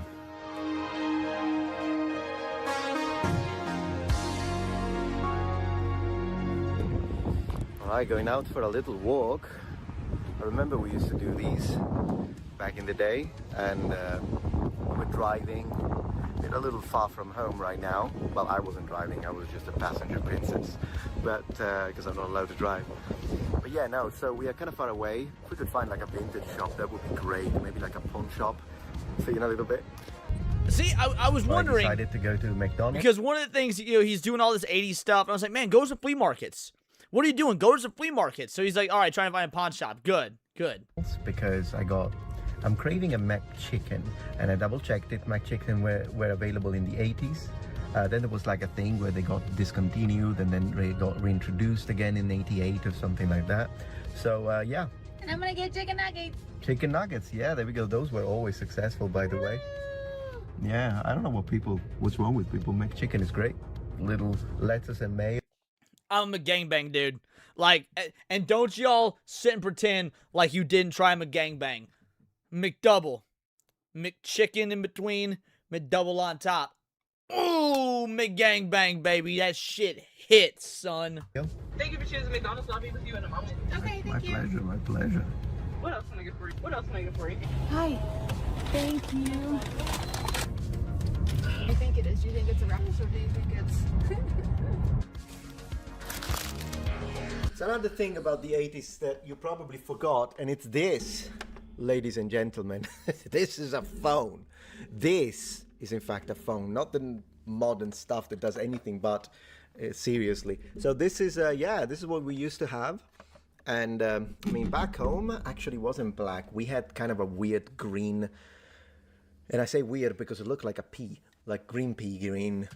There you go. There you go. You guys got your avocado green paint reference. For whatever reason, and I've seen people having it red sometimes. But yeah, so you pick this up, you say hello. Haven't got a clue who's on the other side when they call you. And this, like it's been a while, hasn't it? We gotta do it. Oh my gosh! Oh, the sound. We had one of these phones growing up. We absolutely had a rotary phone growing up. My mom loved rotary phones. I don't even because like by the time I was a kid, cordless handhelds were the norm. Right, we're talking early 90s, mid 90s, things like that. Yeah, mid 90s. We still had a rotary phone because my mom liked them. 911 is probably what I should call, because I'm going nuts. Hello? Who is it? Michael Jackson. There you go. So, since we're programming tonight, I've got a bunch of fantastic... Ooh, gosh, how do they do things in the 80s? Man, this thing smelled like 1980s. IBM software. What up, Zax? How you doing, brother? And so we're going to have some good time with this. And then we've got, I think I've got DOS. Yeah, there we go. Got MS Respect DOS. the Retro, whole shout out. complete inbox. It's been a minute, Respect the Retro. How you doing? You came in at the tail end of a very retro video. 7 days living in the 80s. And I think it does have somewhere the massive floppies, you know, the really big ones. So all of the information and instructions and whatnot, which I want to have a great time. Since I can't use the modern computer, I might as well. It looks so funny that they made these kind of program boxes look exactly like a filing cabinet, because it's a serious machine. This isn't yeah, and then more like a, what is this, Guide to Operating Personal Computer XT. Fantastic. So we're gonna check out these, and that's gonna be tonight. Don't fall. It did fall. Do you remember when I showed you this computer the other night? Well, actually, I've got another one right next to it, but this one is a color monitor, IBM 5153. Let's code.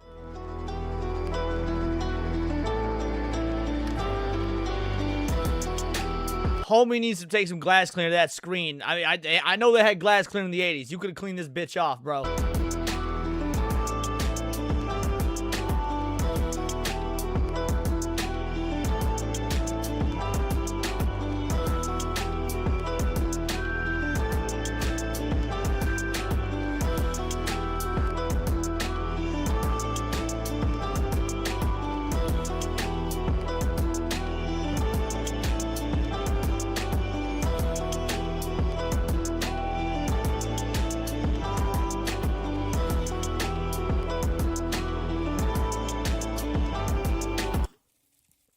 I swear, I'm having such a good time making this video, it's insane. Now, you could argue, you need to show us more. We need more tech.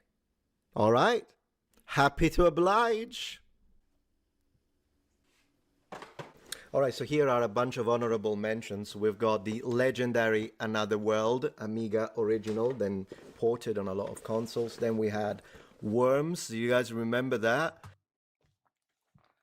I absolutely remember Worms. 100% we played Worms with my homies. I never owned it. My homie had a computer. He had it. And I absolutely played Worms growing up.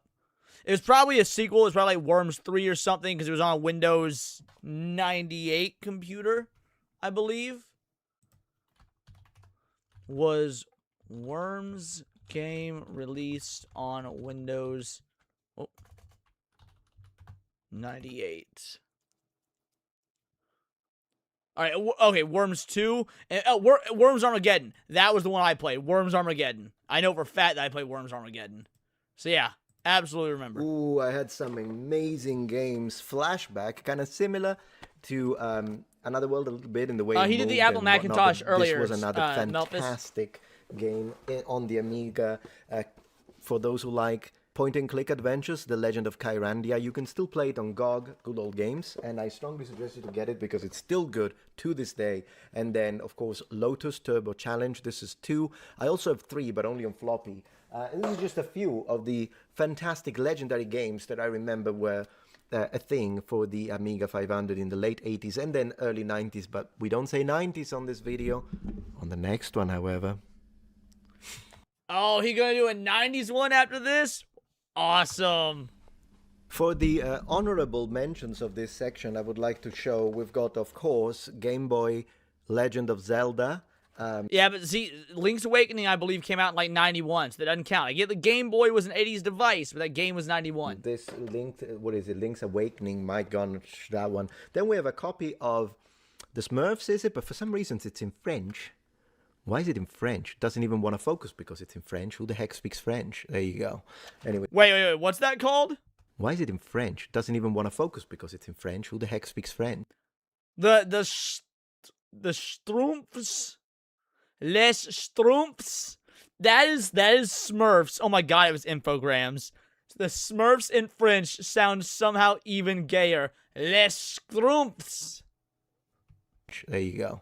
Anyways, I kind of liked it. Then we have Tiny Toons, which was always like it. I remember the Super Nintendo version, but I'm not supposed to say that because Super Nintendo is a 90s thing.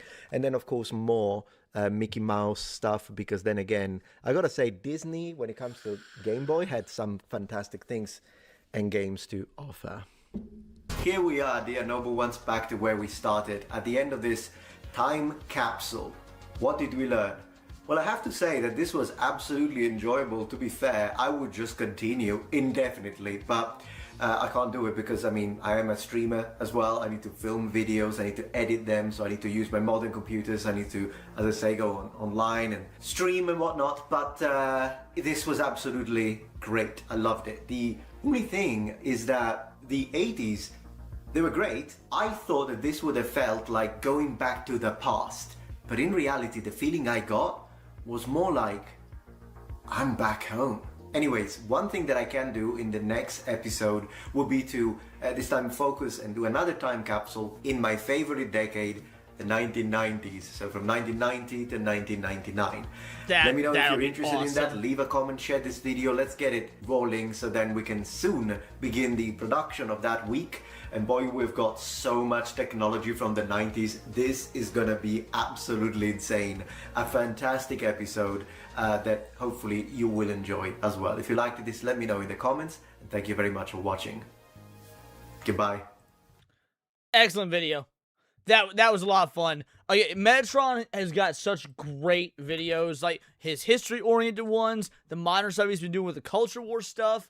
Getting to stream with Metatron was one of the, like, legit highlights of my YouTube career so far. That was incredible. Dude is such a genuine, awesome, salt-of-the-earth guy. I loved this video. It was nice to see a break from his usual style, and check this out. I can't wait for him to do a 90s one. We will absolutely react to that as well. I dropped the link in the chat. Make sure you give it a like. That was super fucking cool. I do think he cheated. I think he cheated. And I'm going to clip this segment into its own video, assuming that the audio came out proper, because you guys didn't tell me last week that my audio was fucked, so I couldn't clip anything into videos. And I'm going to tag him in that bitch to let him know he cheated. Those books were way too new, but it is what it is. All in all, great video. Make sure you guys sub, give a like, the whole nine. Alrighty. So we got one more video I want to cover. It's because I'm curious. Well, you say the audio is fine. Y'all said the audio was fine on Wednesday when we did the lunch hour stream, and it was not fine. I was unable to clip certain segments into videos because the audio was not fine. I was peaking the whole time, and the desktop audio was super fucking low. So you guys are wrong. Headache recovery, did Cassie give you a headache? Not me. Atreus made a joke, not even a joke. He was being serious. He was saying that, like, the argument about Xbox gave him such a headache, he doesn't even want to make a video on the subject now. And so because Atreus said that, I just thought it'd be funny to use that as the fun. I just thought it'd be funny to use that as the fun since Atreus said it gave him a headache. Alrighty. With the absolute abysmal information that has been Resident Evil 9, this video came out my recommended. I tried playing Resident Evil 2 Remake in 2026. Now, I don't know, man. Trying to play Resident Evil 2 Remake in 2026 doesn't seem like anything special. This came out in, like, 2019. It's a modern game. It's on all the modern content. Like, I can't imagine why you would title a video, I played it in 2026. So, let's see what this has to say.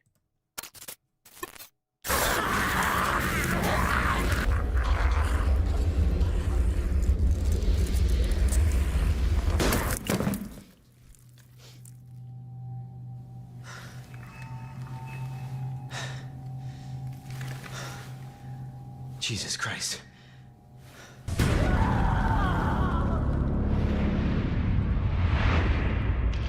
Welcome back to Retro Rebound. In today's I know what the video just started, but how the fuck you gonna call something that came out in 2019? I get the channel is named Retro Rebound and whatnot, but this is not retro. Okay, this is, like, the video should have been done on the original Resident Evil 2. I already have problems with this. video, we are going back to not just one, but two Resident Evil remakes. Oh, Christ, he's covering that dog shit third game as well? Playing this other one in a second here. Resident Evil 2 Remake. This is a game that is one of the best Resident Evils of all time. Wrong. This game is okay at best. But also one of the most important remakes ever. It pretty much single-handedly revived, alongside Resident Evil 7, the survival horror genre. It was Capcom proving that Resident Evil 7 wasn't just some one-off, and in fact, Resident Evil 2 Remake was so good, it managed to convince EA to revive Dead Space one last time, and they gave us the beautiful, the absolutely incredible Dead Space Remake. They never greenlit a Dead Space 2 remake or a Dead Space 4, maybe one day, but I digress. This was a game I feel I didn't appreciate enough at its time for everything it did. I never anticipated the impact it would have on the industry, but it was a game that I picked up because the impact it had on the industry is awful. Like this game, you can blame where AAA horror is at on this game. There's a reason the only hope we have for horror games in the gaming industry right now is the indie scene.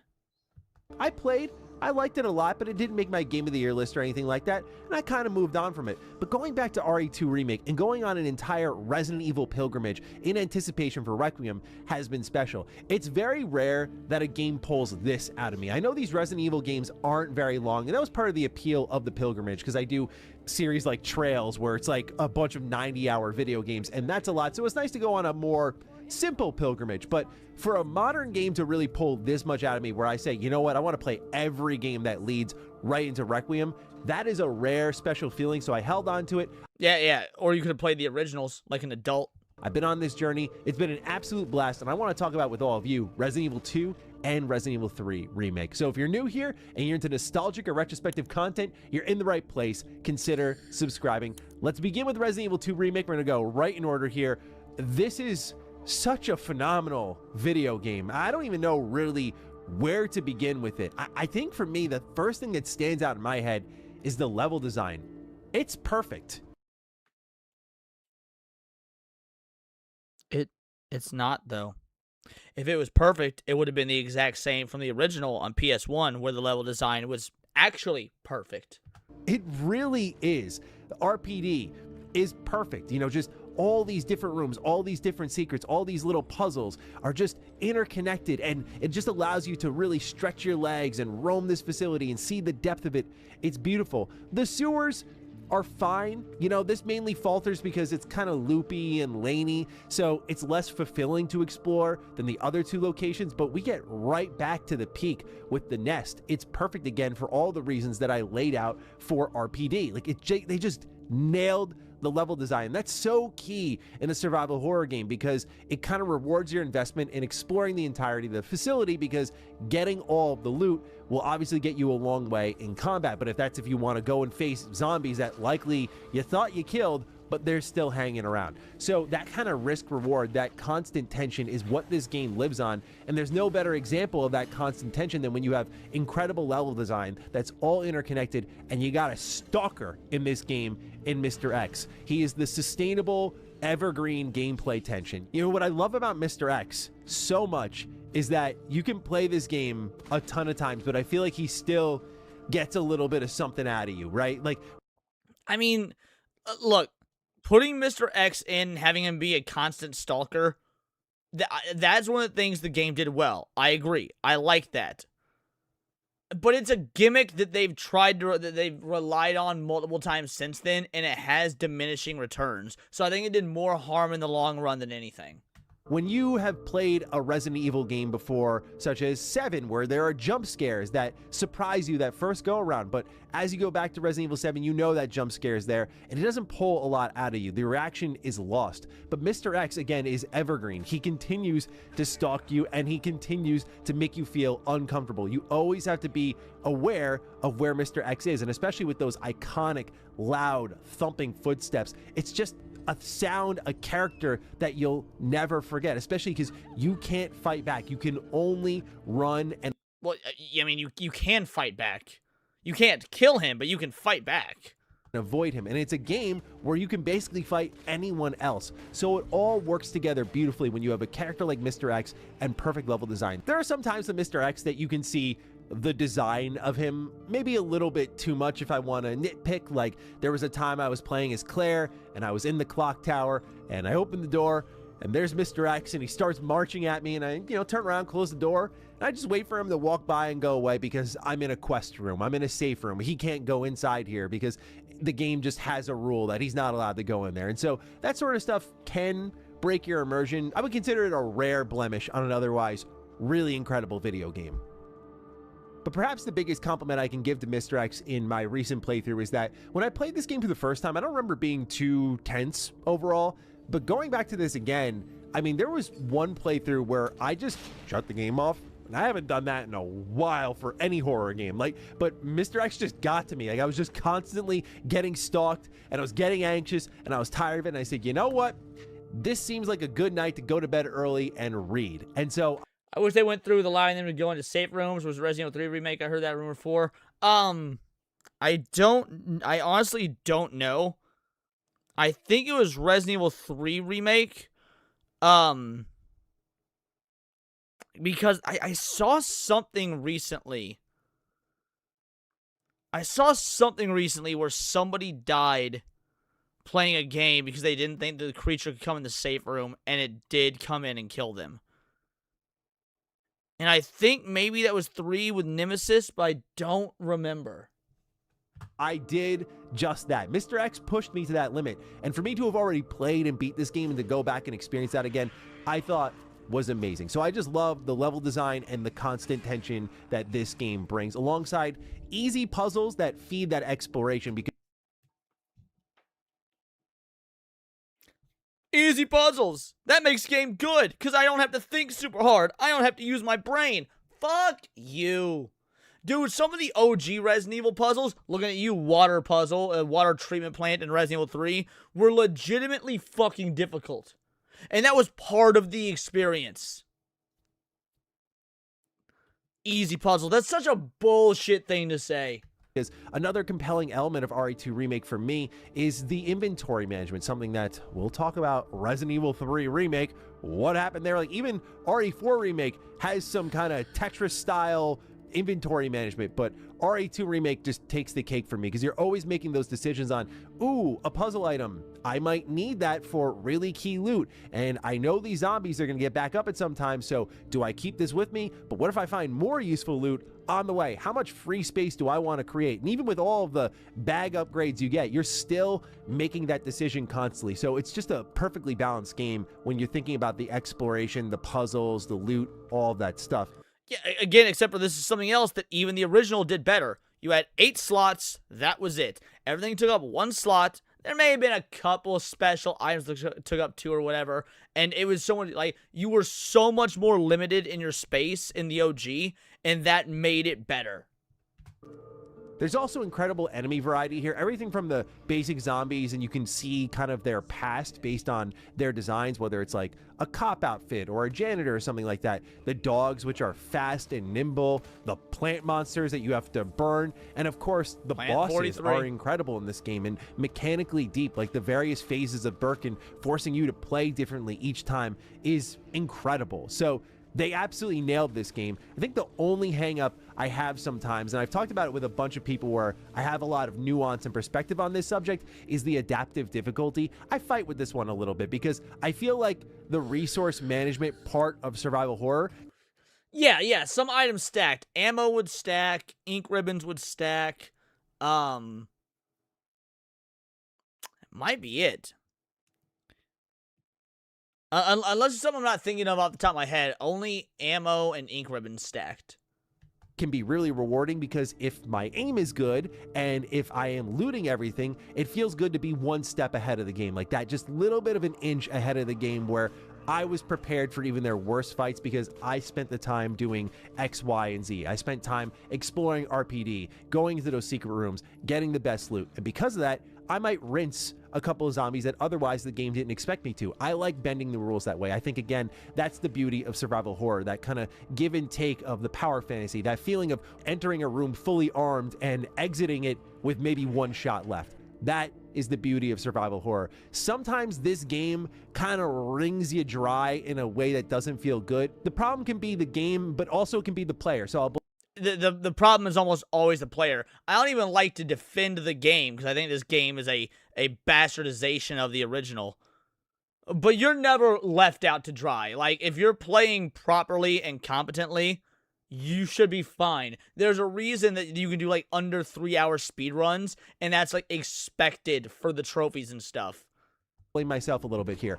I like playing a good zombie game where I pop that zombie in the head and he's done. This game has a real satisfying headshot where when you get that crit and that zombie is down for good, oh my god, there is nothing better.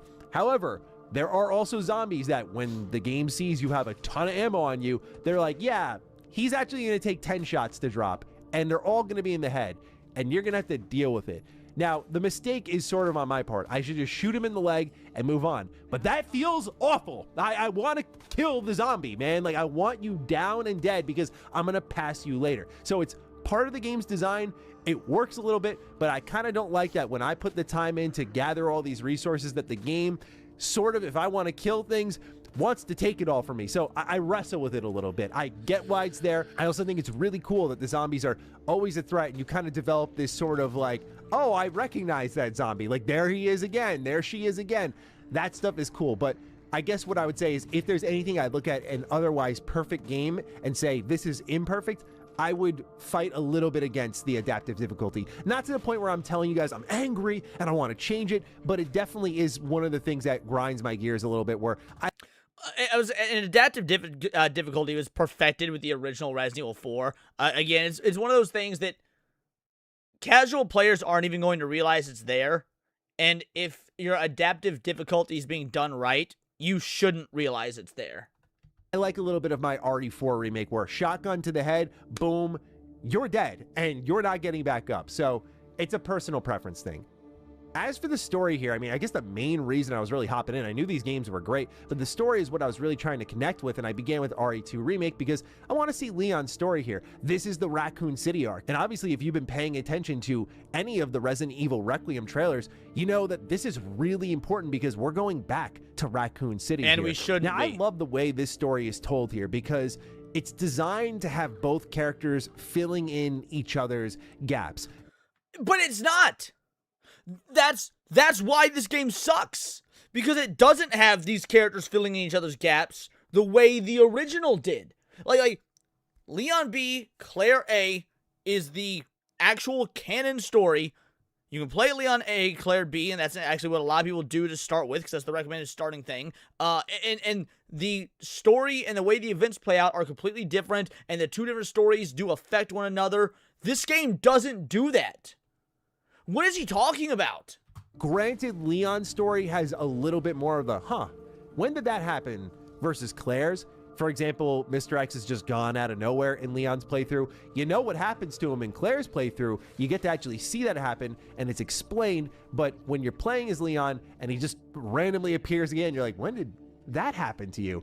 That can feel a little weird going into it, I guess, blind, if you will, if I'm trying to put myself in the shoes of a new player. But otherwise, I do love that both stories feed off each other in meaningful ways. In fact, I wish more games did something like this, because if you wish more games did something like this, how would you play the original that does this but does it fucking better? In the case of Resident Evil, the way it works is so rewarding in both storytelling and gameplay. I explained how the storytelling is rewarding. You get to kind of have those handshakes fill in those gaps. Whereas for the gameplay, because you're romping through roughly the same areas here, every differentiation of that feels good, whether it be weapons or encounters, but also because you're mostly romping around the same levels, that second playthrough goes quicker and it's easier and it feels good, like you're mastering something. Resident Evil games are built around replay value, and I love the differing protagonists and how they fill in each other's stories because it feels really good. Because they retconned it to say that it wasn't wiped off the map. That's the answer. Because they retconned it. So while Leon's just doing his duty as a rookie cop, Claire's story I found to be a little bit more interesting because she's looking for Chris, and she ends up looking after Sherry instead when a corrupt cop ends up abducting her. And while Leon's story lets you play as Ada Wong, and I thought that was really cool here, I love the balance of Claire's playthrough where you mix a little stealth in that kind of forces you to be less aggressive, because when you're playing as Sherry and you're kind of getting stalked in this alien isolation like segment, I like that because it was brief enough to be really entertaining and tense and engaging before they handed it back to Claire, who was an absolute tank in this game. I mean, they give her the whole arsenal, dude. They give her the pistols, they give her the grenade launcher, they give her the SMG. Dude, by the end of the game, they put a freaking minigun in her hands. I love Claire. Her finale's excellent. The music that plays during her finale is wonderful. Like, they did such a good job with her, making her seem capable and competent in such a natural way and giving her the arsenal. Tiger King for a 5-banger says, anyone simping Dead Space remake deserves lifetime in the gulags. I didn't play the Dead Space remake. I have no need to. The original is exactly fine the way it is. There's literally, unless it's a 1-2-1 remake with modern graphics, which isn't what it is, then yes, it is completely irrelevant and there is no reason to even make it. Shout out, appreciate you, this is for you. Now excuse me while I harass someone for having pronouns in their bio. And yes, respect the retro. Remakes are demakes. Exactly. Thank you, Tiger King. In fact, there are other parts of RE2 Remake story that I enjoy, but I think to explain that a little bit more, we got to talk about RE3 Remake. So let's do this. Much like RE2 Remake, I want to frame my experience a little bit here for you all, because the original RE3 is something I never played. In fact, shocker! I've never played a classic style Resident Evil game.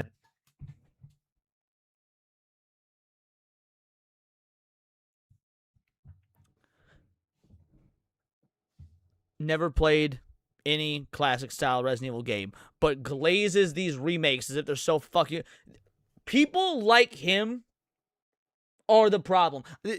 People like him are the people that I fucking hate the most.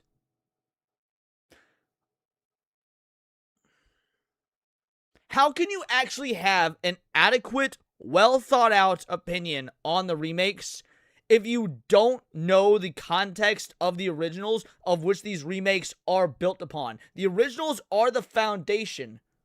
The remakes are predicated upon you actually understanding the original. You can't have the remake without the original, which is why these remakes fail, because they don't do a single thing beyond graphics better than the originals. No, that's a big gamer sin of mine. I used to blame the tank controls and say, I don't want to play that old janky thing, but then Capcom started remaking the games, and also I beat multiple Silent Hill games, so I'm out of excuses. Now these Resident Evil... Yeah, at least you acknowledge their fucking excuses. Games have layers. Like, what's the difference between these two and their originals? Now I'm like such a big fan of it all that I want to go back and play those. So maybe another time here. Anyway, I say all of this to say that I, as someone with very little classic Resident Evil experience, truly felt like Resident Evil 3 Remake was missing a lot, and I didn't... I will say he's correct here. I will give credit where it's due. Even he, as someone that didn't play the originals, realizes this game is dog shit. I didn't even have the context on what it was missing. It just felt like a half-empty tank of gas the whole time here. However, there are parts I genuinely enjoy about this game, and also, I don't regret playing it at all because of the ending. So, let me break that down. I think the intro of this game is awesome. Like, just playing the game through the eyes of Jill, literally to open things up, was awesome. The atmosphere is incredible. The thunderstorm, the silence otherwise, like no music, and just seeing Jill's face change in the mirror. I mean, what a hook. Also, Jill Valentine kind of just became one of my favorite Resident Evil characters. Yeah, except for this isn't Jill. This character is nothing like Jill. Why would you... Oh, she's one of my favorite characters. Yeah, well, you're not fucking playing as Jill. You're playing as some dumbass modern-day millennial rewritten version of Jill that is a complete bastardization of her original character with a bunch of feminist slop thrown in because they don't actually understand how to write strong, competent, and most importantly, silent female protagonists. Because that's one of the great things about Jill is that she's stoic. Yeah, a stoic female character. Because she's a fucking STARS member. She is an elite. She doesn't need to say a bunch of dumb shit and flex her power and like, oh, you know, let the women do this. Like, fuck, I hate this, dude. By the way she's portrayed in this game. Her dialogue, much like Leon's, is the right amount of campy, but she's also the right amount of emotional, I feel. Like, she's not campy at all. That's what makes these games bad, is that the camp is gone.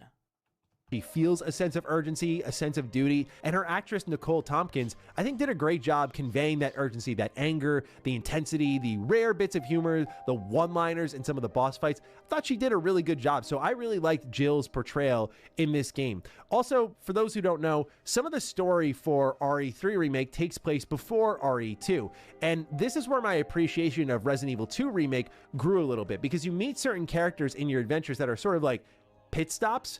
And dude, for real. So this guy is sucking up so hard. He wants a review copy of Resident Evil 9 so fucking bad. Dude is like, oh, give it to me, Capcom. Come on, look at me praising their modern games. Send me a review copy so I don't have to buy it myself.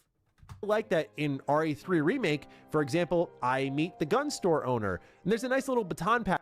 Kendo. You meet Kendo. You couldn't even do the bare minimum of research to say his name. Here because when you meet the gun store owner, you see him turn the gun on Leon, and he's like, oh, you're not her. Like he's talking about Jill, and you get to put that together. That's like an actual moment now. You also see Marvin outside RPD, and now you know what happens, what leads to him getting infected. So now you have the beginning, middle, and end of his story, versus when you saw him in RE2 Remake, you kind of saw the middle and end of his story. So those little things, they're not like game changers or anything, but it makes RE2 Remake, the really strong, superior product, feel like this very complete experience. But some of the— oh, dude, Brad got done so dirty. Brad's death in the original was so brutal. Like, for those of you that don't know, Brad Vickers' death, OG RE3. Watch this shit. This is how Brad dies in the original, instead of just getting taken out by some zombies. Jill! Brad! We've got to...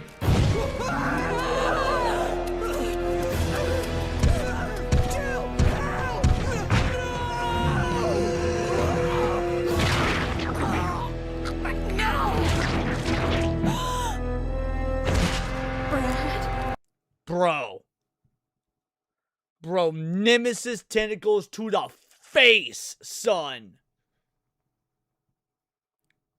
Brutality.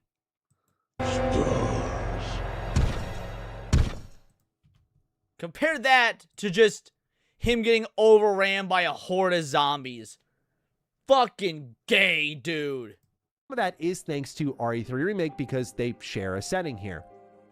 Also, Raccoon City itself, man, you could put a full game here. You really could. I felt like it was such a missed opportunity to not let this section of the game go on a bit longer, but also...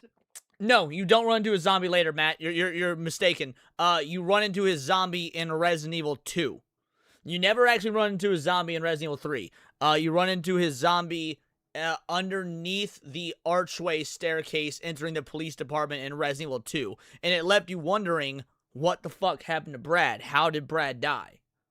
So to just have other parts of RE3 Remake be as explorable as this one, it's not perfect, but it's so enjoyable to explore because of the visuals. You have these rain-soaked streets of Raccoon City that are only illuminated by fire and neon lights and the occasional street light. Everything around you is dark. I mean, the game takes place during nighttime, but it's dark, so the only light you see are these neon lights, that fire, and it works so well. And especially if you're like me and you play this on a 4K OLED monitor, the darks look really dark, the bright lights look really bright, so explosions look good. Like, this game looks incredible on the right screen. So I just loved exploring Raccoon City. I thought they did that part of the game complete justice. And while it's nothing to the extent of RE2 and, say, the RPD, I have to say that the small amount of puzzles here, like the generator, the train...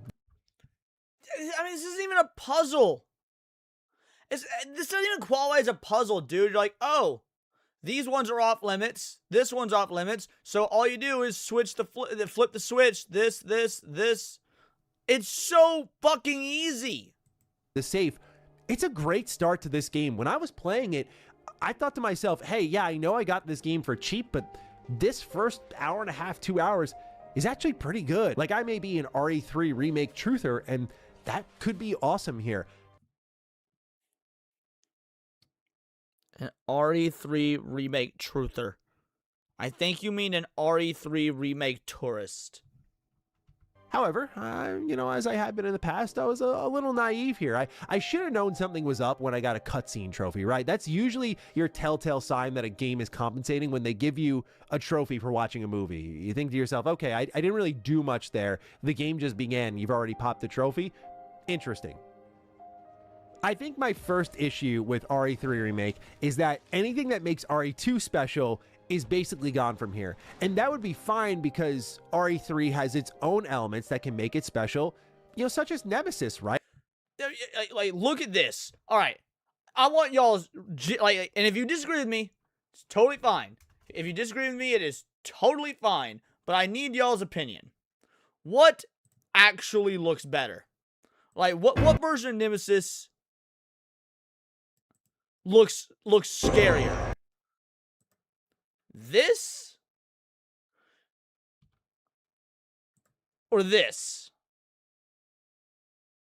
This? Or this? Because to me, hands down, this is more terrifying all day.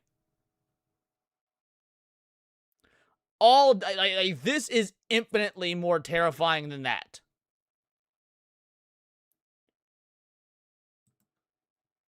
I can't even describe why. There's just something about this that doesn't feel doesn't feel as threatening. This feels so much more threatening.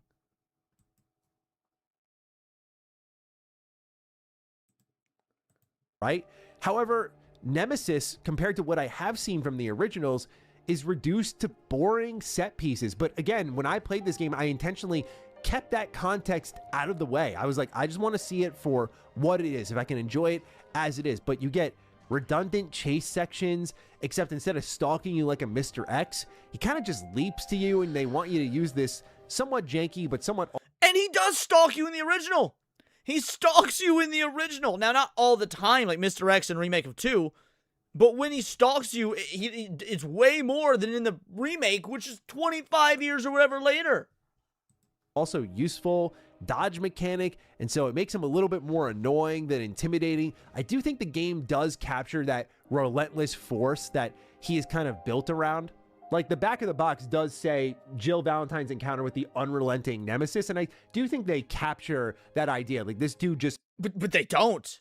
Dude, from the moment you first see Nemesis in the OG, until you finally put him down into the game, he is actually an unrelenting force. It's insane. In this, he's like one gameplay segment and a couple of boss fights. It's so fucking wasteful. Never goes down. It takes everything to take him down. I think that idea was captured well, but I do think the whole stalking and interfering with you and ways to take him out could have been just done in a little bit more of an interesting way. Like, I enjoyed, again, in Raccoon City, when I threw a grenade at his feet, he blew up, he dropped a weapon upgrade, and he was out of the way for a little bit. I thought that was kind of nice, so I wish it was a little bit more dynamic like that. However, instead, he's reduced to those set pieces I was talking about, and also just really easy boss fights. And so, again, I'm not looking for a Mr. X clone here, but I feel like this isn't the... I wonder if this guy knows his alternate paths in the OG, otherwise he wouldn't be talking this shit. Yeah, the branching paths in Resident Evil 3, I mean, you could play that game 5 times and play it 5 different fucking ways. It's insane.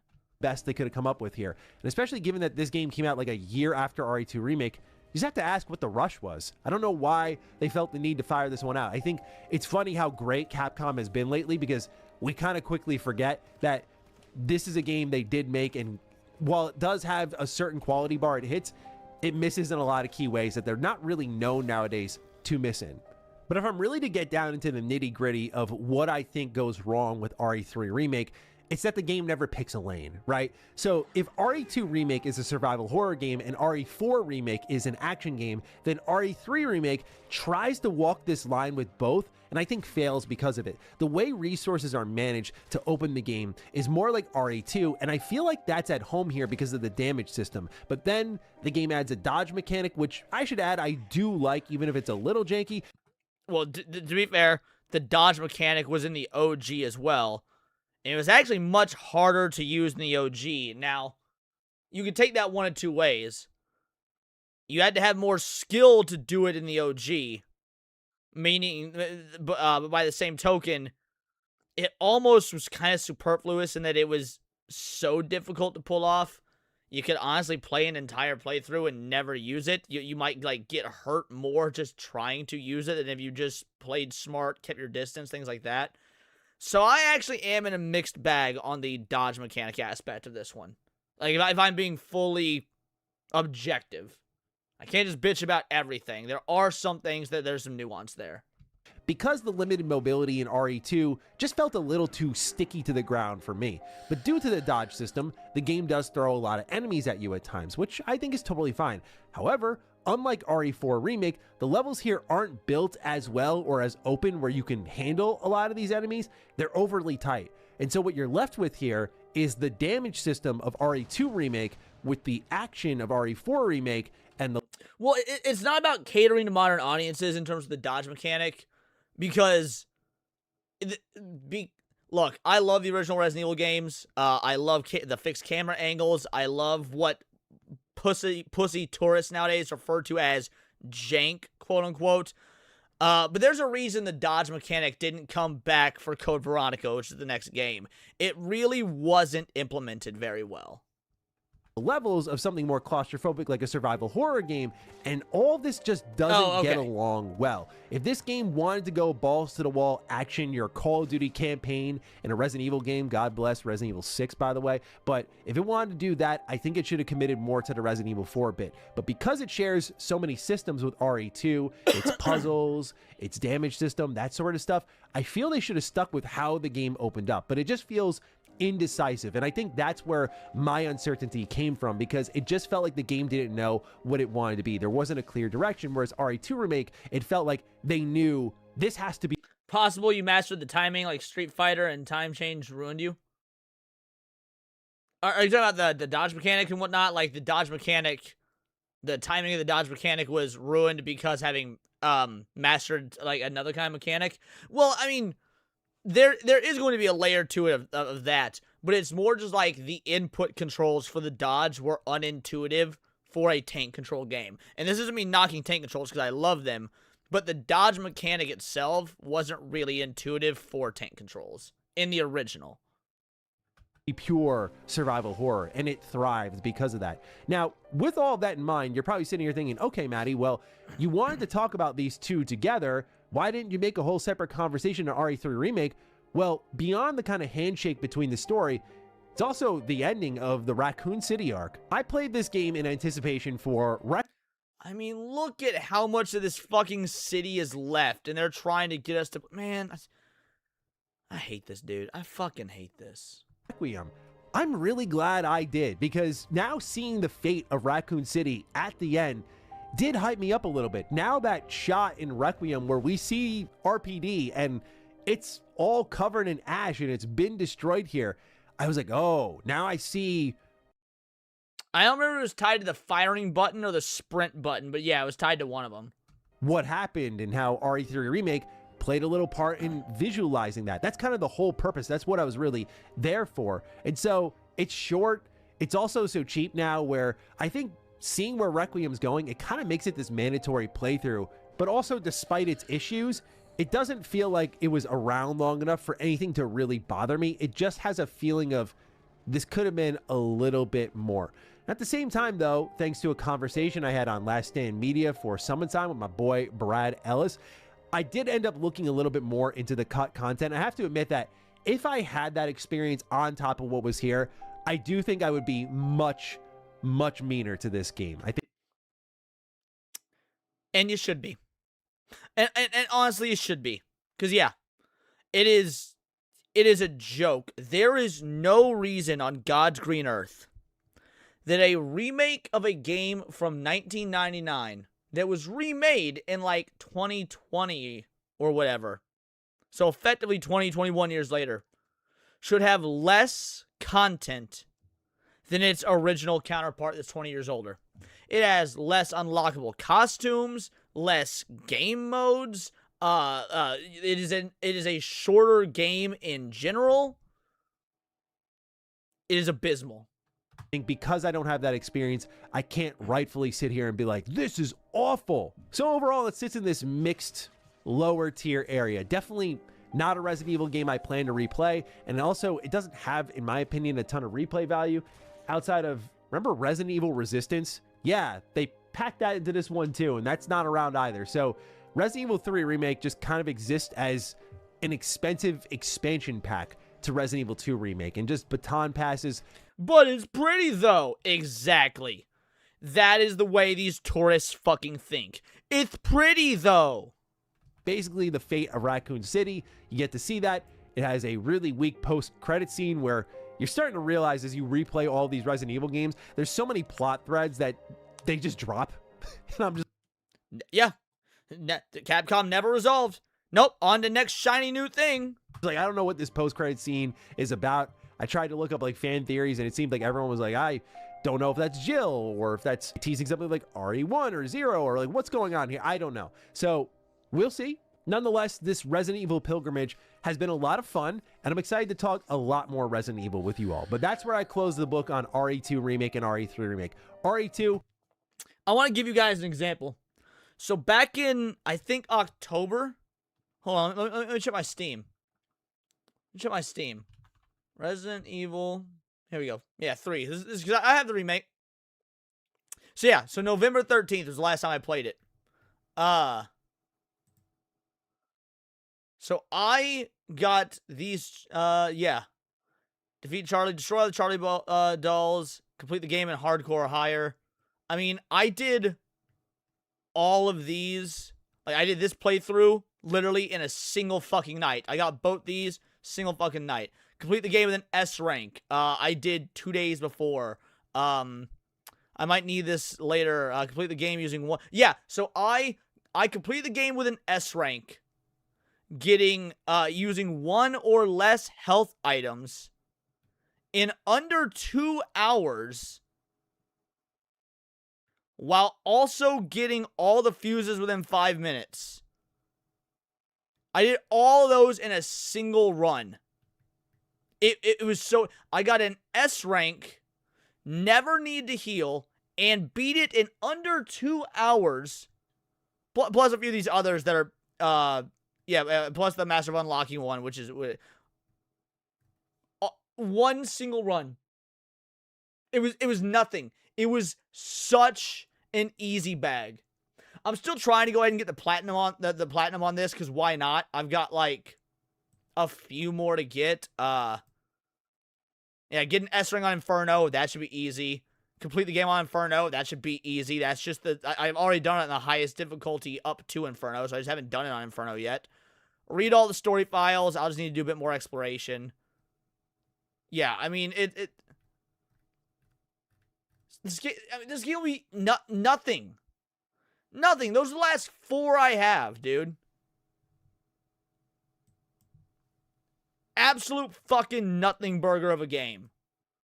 70 for a 2-hour game at the most generous. I think when it came out, it was 50. Resident Evil 3 Remake price on release. I think it was 50. Oh, no, it was 60. Okay, it was 60. Yeah, its MSRP was $60. One of the greatest survival horror games ever. RE3, a decent action game worth playing as long as you get it for a cheap enough price tag. I'm curious what your thoughts are, though, down below. Do you like Resident Evil 3 Remake more than I did? Do you enjoy aspects of RE2 Remake more than I did? Or do you not like it as much? I'm curious to get your thoughts, so fire away down below. Other than that, take excellent care of yourselves, and I will see you in the next Retro Rebound. Peace out. That video was trash, man. I'll still link it in the chat below because it's the right thing to do. The game was absolute trash. I cannot. I don't have words for how much I hate these Resident Evil tourists, because it's people like them that have just ruined my favorite franchise. They've just destroyed my favorite franchise. And yeah, the show is Retro Rebound, and that's not even retro. I mean, you're exactly correct. It's not even fucking retro. I hate it so goddamn much, dude.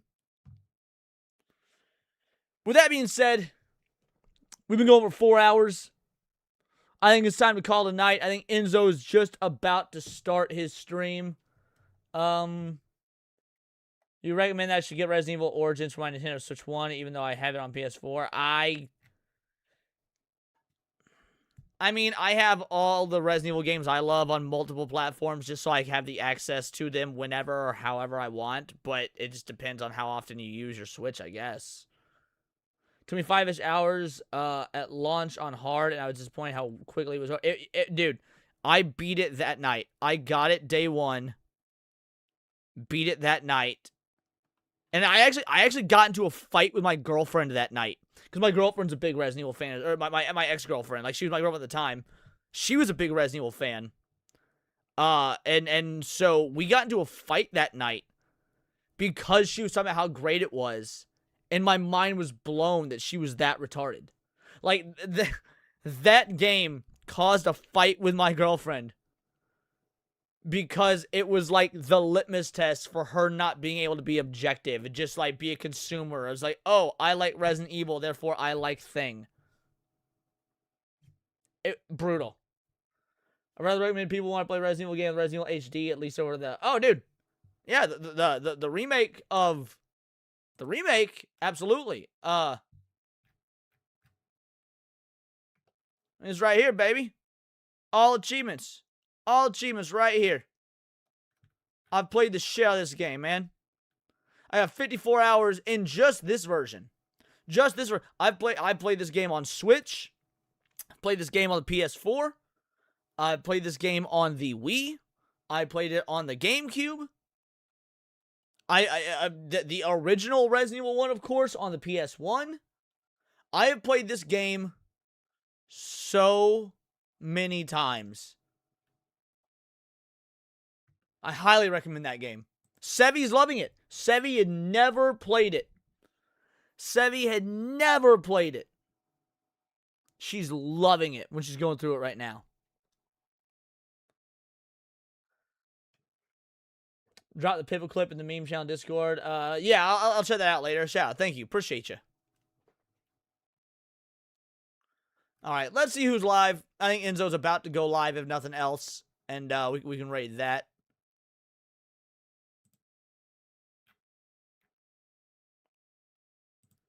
Let's see. Gothic Therapy, Don't Care, Brown Bull, Sons of Shadows. And where's Stupenzo? There it is. All right, there it is. Alrighty, crew. We're gonna wrap it up here. Me and Cindy will see you guys tomorrow for Countercast. Shout out. I appreciate all y'all. You're absolute legends. Means the absolute world to me you were here. This has been another Sunday special stream. Daxonar, my Otzel in Christ, I hope you appreciated the Jack and Daxter font for today's thumbnail. I did that because I figured you would like it. Figured LMA would like it. But we raiding Enzo. We're going to get out of here. Thank you to everybody that donated. What a great day. You're all fucking animals in the best possible way. So we're going to get out of here. I want y'all to tell Vital Idol Raid to Enzo in the chat. I might join his stream later tonight. I don't know. Me and Cindy have some plans tonight. And then, depending on when those wrap, if Enzo's still going, maybe I'll jump on. It's been a long time since I've streamed with Enzo, and I love that bitch. He my homie. So we'll see. But get in there, type Vital Idol Raid. And until next time, it's all here in the Nerdosphere. And this has been Words of Paradise.